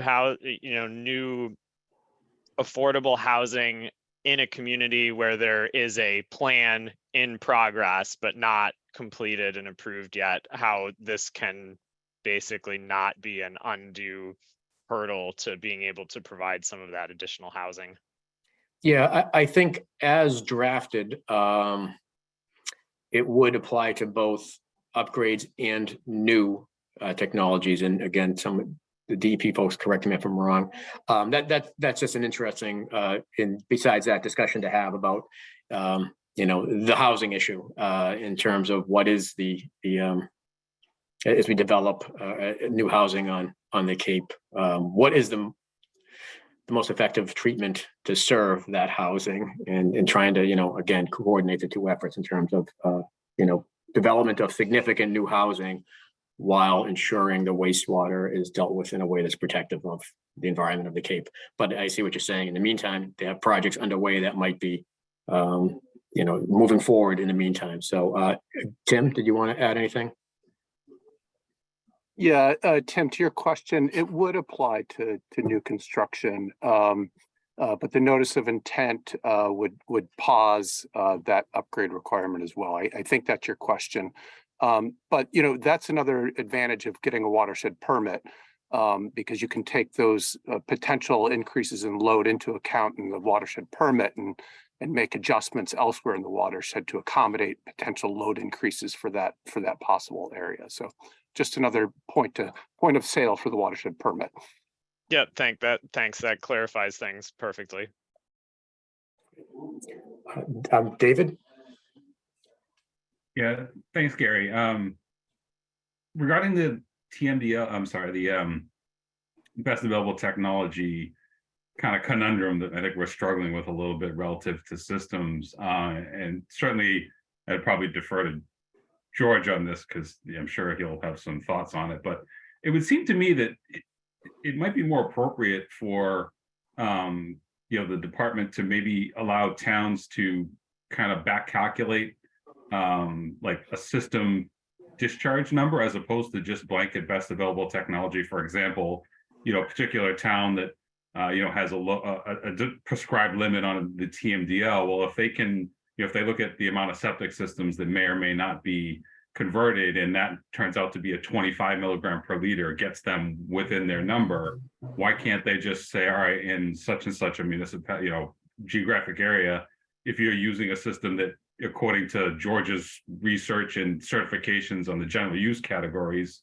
meets 25, then that's not necessarily best available, but it does work. Or if best available, you know, is 10 or 15, and there are areas that that's demonstrated as being appropriate, you know, as long as you pick a technology that's got that general use or approval at that level, you're kind of good to go. And then it also opens up a lot of other manufacturers and technologies possible for some competition to drive prices down, because if someone's at 19 certified, but they know they can get to 15 and 15 opens them up to so much more market space, they may be incentivized to go through that process, where if best available technology is coming in at 10 and they're at 19 and they're never going to get to 10 without restructuring everything, they're just going to say, well, we're just not in that market anymore. So I feel like there may be an opportunity to kind of refine this a little bit without starting over from square one, because the department already does kind of use that methodology in those numbers in the regulations relative to approvals currently. So it's not a big shift away from the current dynamic. So just a thought.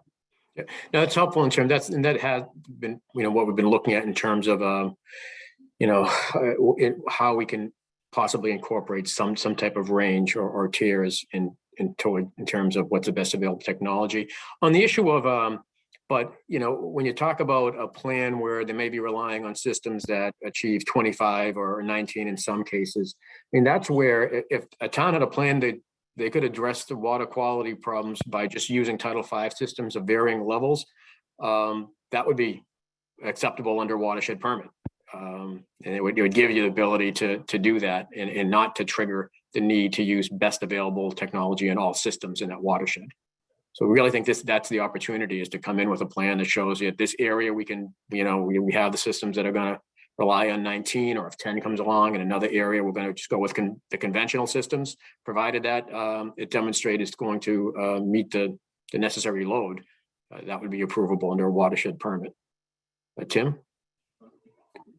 Yeah, just to follow up, this was a comment that we often saw, and it seems to, or not this specific comment, but it seems to, and I'm not suggesting that you are doing this, but some of the comments seem to miss the fact that under a watershed permit, the community would have the choice, if it wants to choose other upgrade options for Title V systems. So as Gary was just mentioning, if there are other upgrade options that aren't as aggressive in terms of nitrogen reductions that work for the community and achieve the necessary nitrogen reduction loads for that community, that's a perfect example of where a watershed permit would work very well. And you could tailor that to fit the community. So it's not one or the other.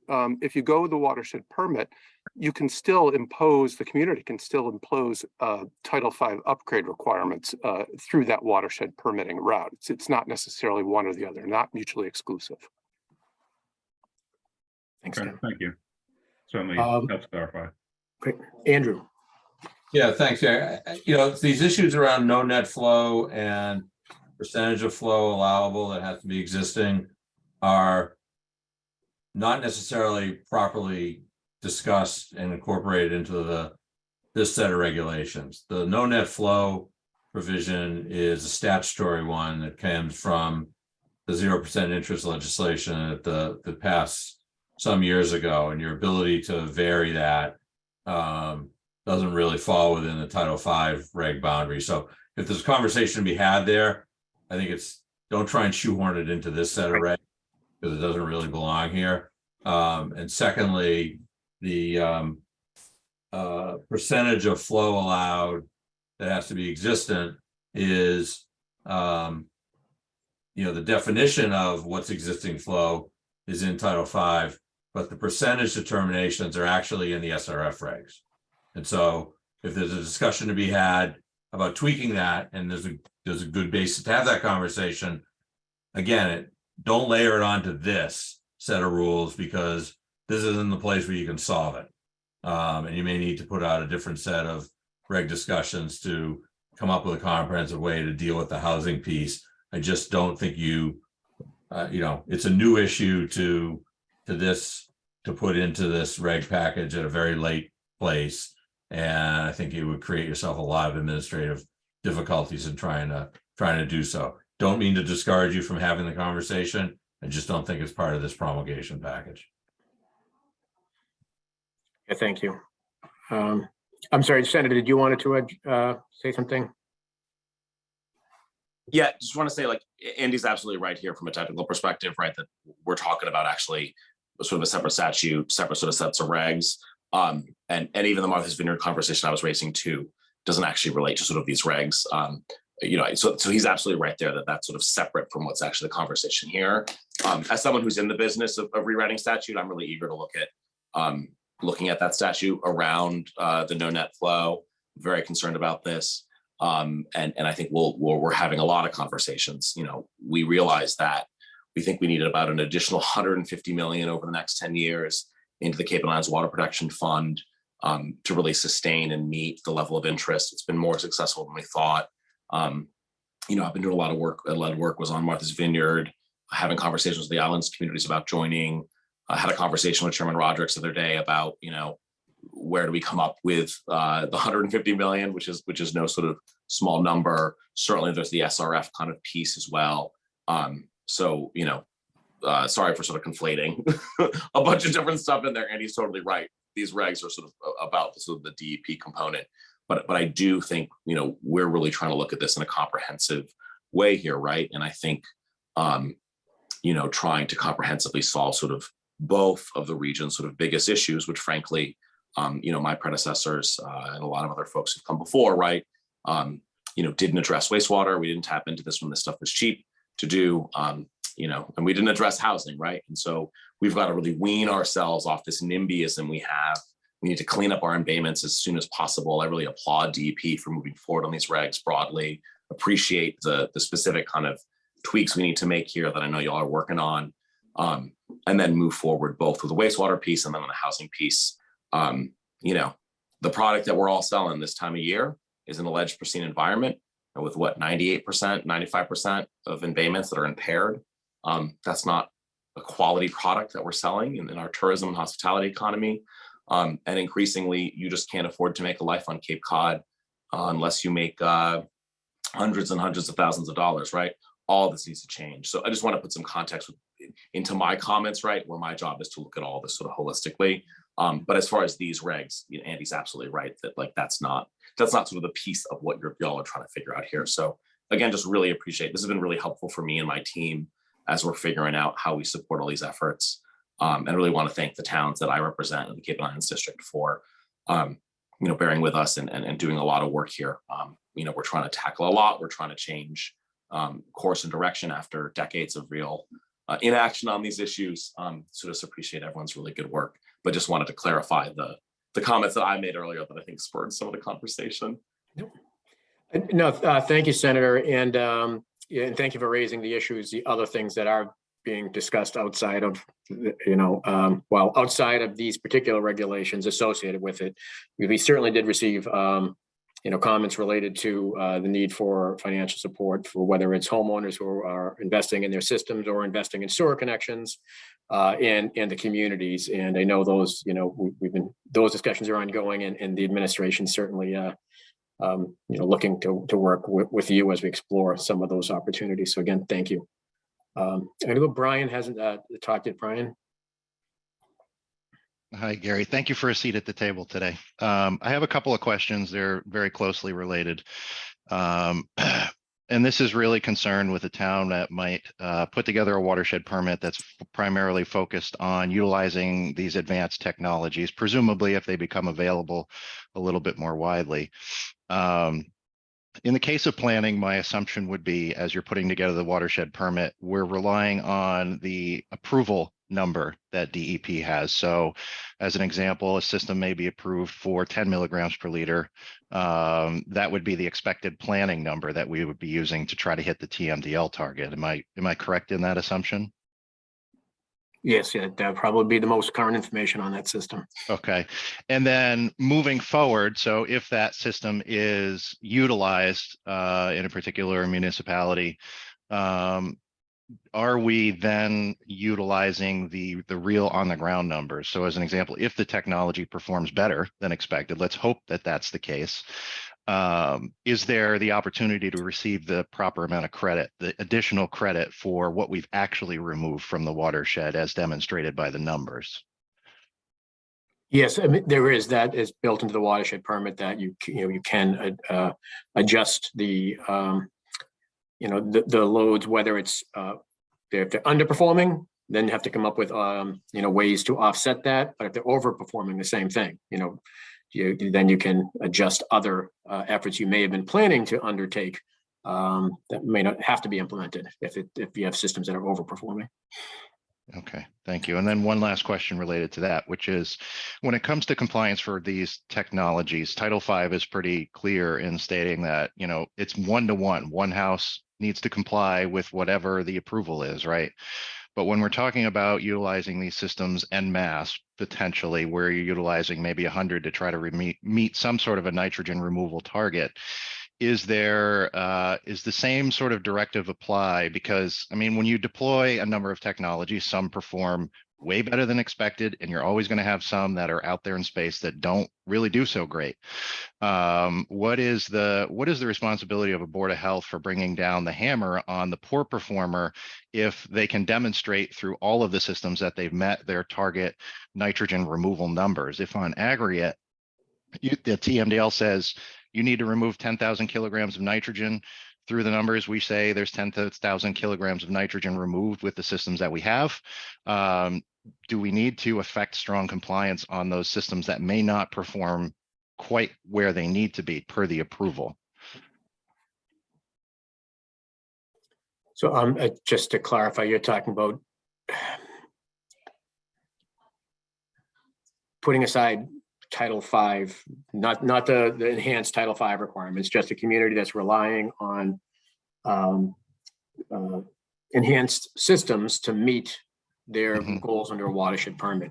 I think the primary compliance point is going to be the monitoring of whatever systems are being used to demonstrate they're meeting the overall number. I think as far as enforcement for particular septic systems and what action the Board of Health could take under there, I guess that one I would look to whether Mary Beth or Tim, if you have thoughts on that. But I think would be what's sort of currently provided for under Title V. But MB, did you have any? Yeah, I would just agree. It's a twofold situation where you're complying with, you're looking at numbers for your nitrogen load compliance under a watershed permit, if that's what the town is doing. But yeah, there still is that component of that system needing to comply with the approval. And obviously, you would want that system to perform up to its ability. So if it isn't, you want to investigate that.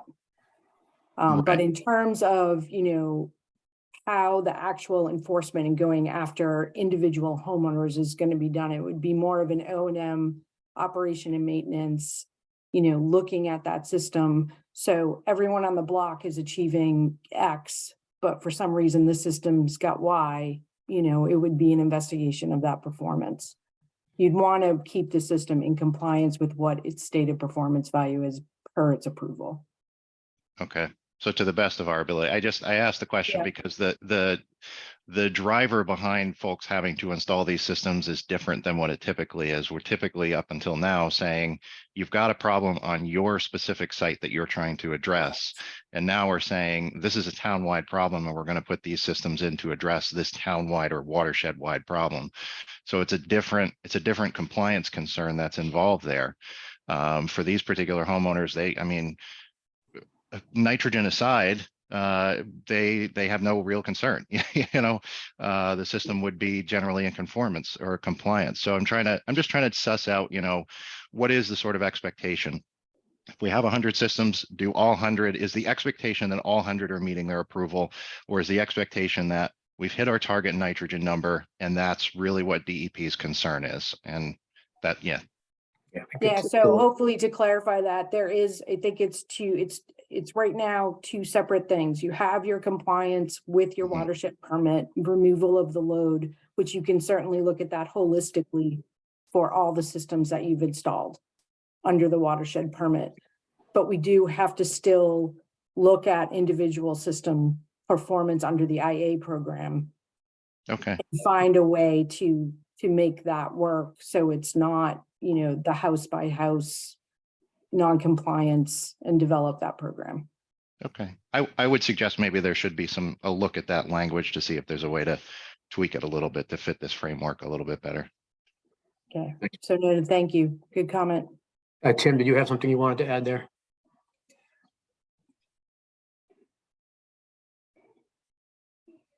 Sorry, I'm unmuted now. When you were talking about tweaking the language, Brian, what specifically were you looking at or thinking about in that Well, context? Specifically, the requirement in Title V that is full compliance with the technology approval for all of the systems when the purpose of the system is different than what Title V originally envisioned. If there's a mechanism by which someone doesn't necessarily have to meet total compliance with their permit, because really we're concerned with the aggregate in this case. Individual homes don't necessarily, the performance of an individual house doesn't necessarily make that big of a difference when you're looking at 100, 200, 500 systems in one watershed. You're really concerned with what's the total amount of nitrogen removed. And I think going after individual homeowners, when you've demonstrated that already, I think that's a bit unnecessary to now go after an individual homeowner when the entire watershed has met the goal, I guess is what I'm getting at. If the language of Title V could be tweaked such that if there's a watershed permit in place that addresses nitrogen specifically, that a homeowner may not necessarily have to meet their approval number if, on aggregate, the watershed is meeting its goal. Yeah, just to follow up on that, Brian, if the homeowner has done what they are supposed to do according to the regulations and install what is defined at the time as best available nitrogen reducing technology,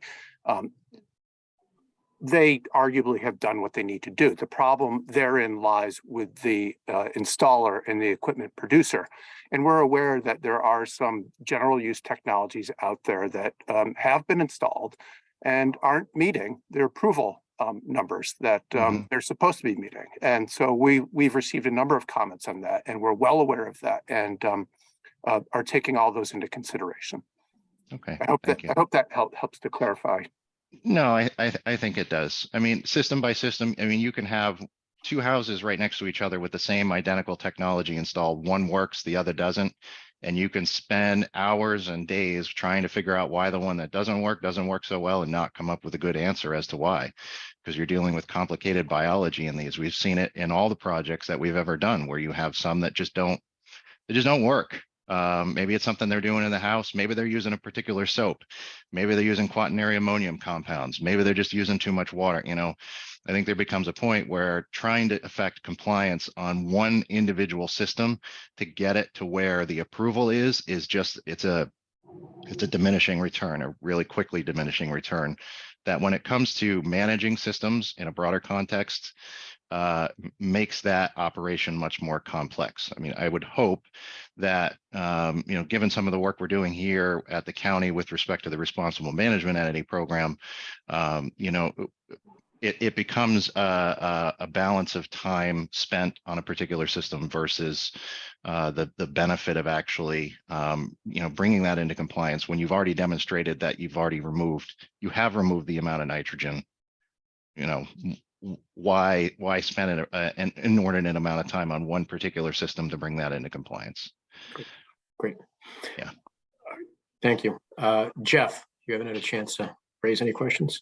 Yeah, thank you, Gary. I have a few questions, and I'm going to follow up with what Brian just said when he said the word "go after." I'm quoting you, Brian.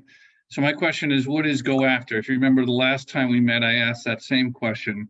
Do you have protocols, enforcement procedures, or anything else for the system that are doing the enhanced Title V systems, not the watershed permit? So is anything in place yet? I didn't see it in the regulations.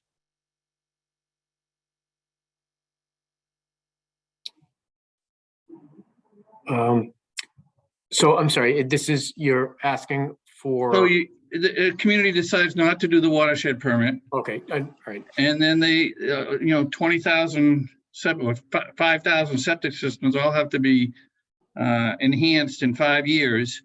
What happens if they don't? What are you going to do?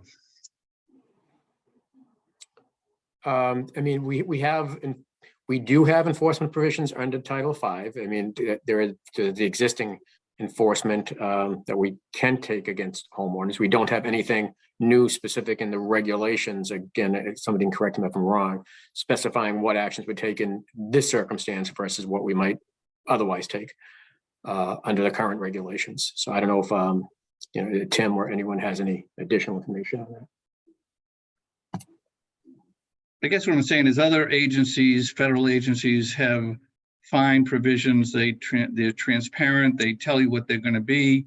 You get a notice in the mail. I presume you're going to send 5,000 notices out. And then the notices are going to say what? If you don't do it, we're going to fine you. We're going to, arrest you. What are you going to do? Yeah, I think if we have that's something, we have enforcement provisions under Title V. And if somebody doesn't comply, we can, again, my understanding, issue orders, issue penalties. We have a process by which we do that, which obviously is notifying people, and we do, have specific penalty calculations associated with that. But if we're talking about widespread non-compliance on an area where the community didn't move forward to do the watershed permit, there is a requirement for upgrades, we have large scale non-compliance.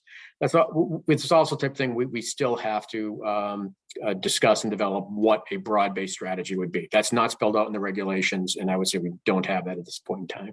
Okay, I just want to note that I brought this up last time too. So sure, yep, I understand. Which leads me to, I guess my next question is, because I'm a home builder and I represent the home builders, I can imagine communities that decide not to go after their existing systems. It's quite easy to have the Board of Health just change the regulation and all new systems would have to comply with it enhanced. I would imagine that they'll be doing that very shortly. But is that going to let them be compliant because new systems now have to be compliant versus existing systems? Are they the same weight? In other words, new systems aren't heavier weighted than existing systems. Just to make sure I understand. So you have a situation where if a community does put in requirements that a new system has to have, the best available technology. Right. But they're not doing anything about the existing systems. Nothing about the existing, if they put in new systems. If they're designated as an NSA, and they do not have a plan in place to achieve the water quality goals, then they would still be subject to the enhanced requirements under the NSA provisions. If the new systems were obviously put in within a period of time prior to the effective date of the regulations, right, I got that. It wouldn't be covered, and we're extending that time. So, okay, yes. All right, my last one is, I just want to make sure I understand the timeframes, because I don't know whether they're long or short. They just don't seem possible, but a community has 1.5 years to issue a notice of intent, which one they're going to do, if they're going to do a Water Management Act. And then the 5 years, right now it's not included. It is included in that, but you may be extending it to not include that. They have 5 years to be in compliance. And then if they choose a watershed permit, then they will be in compliance if it's 100% within 20 years, but you may drop it down to 75% in certain situations. Do I have all that right? Yeah, I think you have that right. Right. It's it's more the homeowners would be in compliance if the community files a notice of intent and then proceeds with the watershed permit, and submits a watershed permit, and then they're covered under that watershed permit, then the homeowner requirements would not kick in. So they would be in compliance with whatever system they had, and the community would be compliant provided they're meeting whatever the goal is of that first permit. And I get all that for communities that are doing a watershed permit. The ones that decide not to, the ones that close their eyes, ostrich head in the sand, those communities would now have, after 1.5 years, they probably only, because they haven't done anything yet, then only have 3.5 years to have all their systems in compliance with enhanced removal. Right, There's not enough contractors on the Cape to do that. Well, and that is, we certainly received comments on that, Jeff, and that's why we are looking at changing that. Like as you said, it's like part of it is what additional time we should give for the upgrades and not eat into whatever that time is while the communities wait to decide if they're going to file a notice of intent. And then the feasibility issue is another thing we're trying to address with some language in the regulations that allow us to consider that, and potentially revise the deadlines for the upgrades. Okay, and I don't misunderstand. I do appreciate that you're trying to get all these watersheds to have permits. I do understand that. You don't want to go with enhanced systems because we, just like Andrew said, we don't know either individually or in summary, I'm sorry, Brian said, that in cumulatively that it probably isn't going to work. So the best solution is the watershed permit. I get that. Thank you for the time. Nope, thank you. And Gary, I just, I'll just note the time, and I'm seeing a few people dropping off Right. who probably had other plans at 4. yeah, I think we do a couple more questions and then we could wrap it up. So Paul, you've had your hand up for a while. Thank you, Gary. I want to talk about funding. You and Senator Sear had a brief discussion about it. I don't know if the department and the legislature has sat down and looked at what the projected cost of the community septic management loan program is going to be to gain compliance with this goal. And I think it is really essential to let the public know, to let homeowners know if the money really is going to be available. Because if we want people to comply, but we need to make sure there's enough funds in the pot to pay for all of these upgrades. So I just didn't know what's going on in terms of communication between the executive branch and the legislative branch to make sure there's a sufficient amount of funds. Yeah, we have been having those discussions between the administration and the legislative branch, and internally within the administration, we've been, doing some of that analysis in terms of you can look at it, the worst case scenario and say in this geographic area, whatever the final area is covered by the regulations. Worst case, everybody goes Title V upgrades, and how many systems does that mean? And what is the cost? And then calculate what type of assistance would be needed through that community septic management program. But also looking at it, trying to also do, I don't want to necessarily more realistic calculations, but based on the number of communities we expect to be coming in for watershed permits, that number reduces, pretty drastically, just based on the communities that are already in that have indicated an interest in coming in. So yeah, we are doing that type of analysis to make sure there would be enough in the community septic management program. And as you may recall, they recently changed the requirements of that. I mean, Barnstable County made a proposal to provide low interest loans for the community septic management program, previously been 5%. Now they proposed like a sliding scale, I believe, 0 and 2% based on income.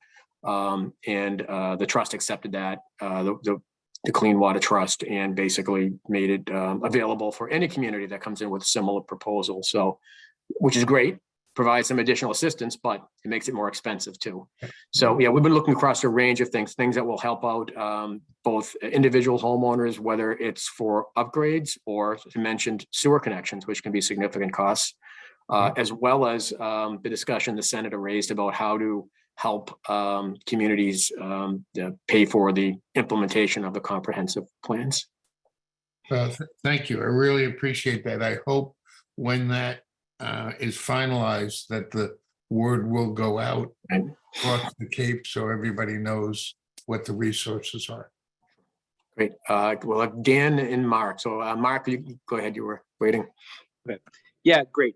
Thanks, Gary. So yeah, it's clear you're focused on getting the 208 and TMDL watersheds moving first. So the Cape focus, I hear that loud and clear. But what will you be articulating a timeline for implementation of nitrogen sensitive areas in the other watersheds? So the other places that are TMDLs, but they're not designated yet, how long is it going to take for DEP to get to those? We don't know at this point how long it's going to take. And when we say those, it's not like it's a full list as well. As we look at those areas, we'll be looking more at the site specific circumstances and whether it's required. As I mentioned, there is a level of communication we've had with the Cape communities over years, certainly through the 208 planning process and outside of that. And I don't think that necessarily has been the case with some of the off-Cape communities, and that's come through pretty clearly through the public comment. I think we have more work to do on that end, both in terms of some of the communities, it's just moving them along in the assessment process, what is the problem, but then really working with them to help develop the comprehensive plans and get those in place. So there isn't a time frame at this point, but we don't want the message to be that, you know, there isn't any concern about the communities and the progress of some of those communities where the problem has been identified, and you know what the sources are. We still want to see progress there, but we under the way the draft regs were proposed and with potential changes, I think we'll be doing more work helping with that planning and communications for some time. To the extent that you can give a sense, is it 1 year, 5 years, 10 years? Uncertainty is usually a greater, uncertainty creates a lot of fear. So if there's a way to articulate, you know, we think we can get to the Cape in these 1 to 2 years, we're going to get to the next DMDL batch in X years. If you provide any clue to communities off Cape, I think that would be really helpful. Right. Yeah, I think we need to do some assessment on that and sort of, you know, and to some degree prioritize our efforts as well, who we really need to, you know, help move forward. Yep. So, thank you. Great. Thanks. Dan. Hey, good afternoon. Sorry. Hey, good afternoon. I haven't spoken in 2 hours, so I'm a little hoarse. For the 2 big picture things, one, it's clear the department has put a ton of work into this endeavor, and it should lead to an enhancement in our natural resource protection. And I really wanted to commend you all for the effort that you put in, and I hope it's successful, and the feedback you're getting today is valuable as well. My other big picture assessment is just as a former health inspector and one who interacts with health departments across Massachusetts pretty regularly. We have a fundamental problem with lack of staffing and in many health departments, lack of professionalization. And so my concern is just that the department's developing a pretty thoughtful set of regulations, some of which, depending on how the towns implement things, may fall on the local health department. And in much of Massachusetts, they're not able to properly manage what they have now, let alone hundreds or thousands of more on-site system projects in any given year. So I know you're obviously primarily a regulatory agency, but I just like to encourage the department to work with the legislature, as you have hinted, to see what can be done to strengthen the abilities of local health departments to implement this and other aspects of Title V, because there's a kind of a fundamental weakness that we have here.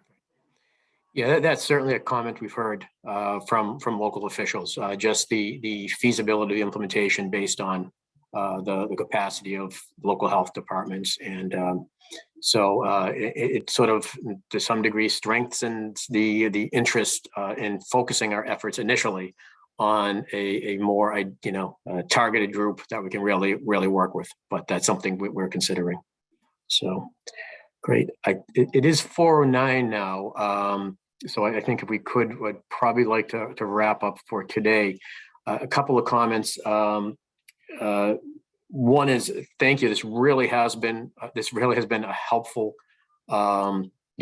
discussion. The comments received today are very consistent with what we received to the public comment period. I think we did hear some specific suggestions and ideas today that we'll definitely consider as we're working to finalize these, both within the regulations, but also some items that might be more implementation steps as we move forward with the regs. And the next steps here, as we noted, we will post a recording of the meeting. We'll circulate minutes when those are developed to this committee. We are working aggressively to finalize the regulations. A number of people from DEP on here today have been working, quite hard over a period of time now, working on these. As Eric mentioned, we do have schedules based on our agreements with CLF on when the regs would be filed that are related to the stay that's in place for that. and we do consider that schedule, but at the same time, all along, I've been working to take the time we need to get the input, including over the past few months, getting additional input from impacted communities. But we're working hard to finalize those regulations. As far as next meeting, as I mentioned at the beginning, we would like to convene this meeting moving forward on a regular basis for, I think, continued discussion on a lot of these items. These are different regulations, clearly, the strategy, and the watershed permit in particular is a new approach. We're asking communities to come in for these permits, to voluntarily come in and comply with these regulations. So we certainly want to be working with those community stakeholders on the implementation, which will be done over a fairly extended period of time. And we think this group would be helpful to continue providing input as we do that going forward. I think today made it pretty clear it will be helpful. I think that is it for today. Again, I really appreciate you all taking the time. Hopefully it was helpful to give a sense of the direction we're going with these. We appreciate all the feedback we received before from many members of this group, and look forward to continuing to work with you to implement whatever the final regulatory package is.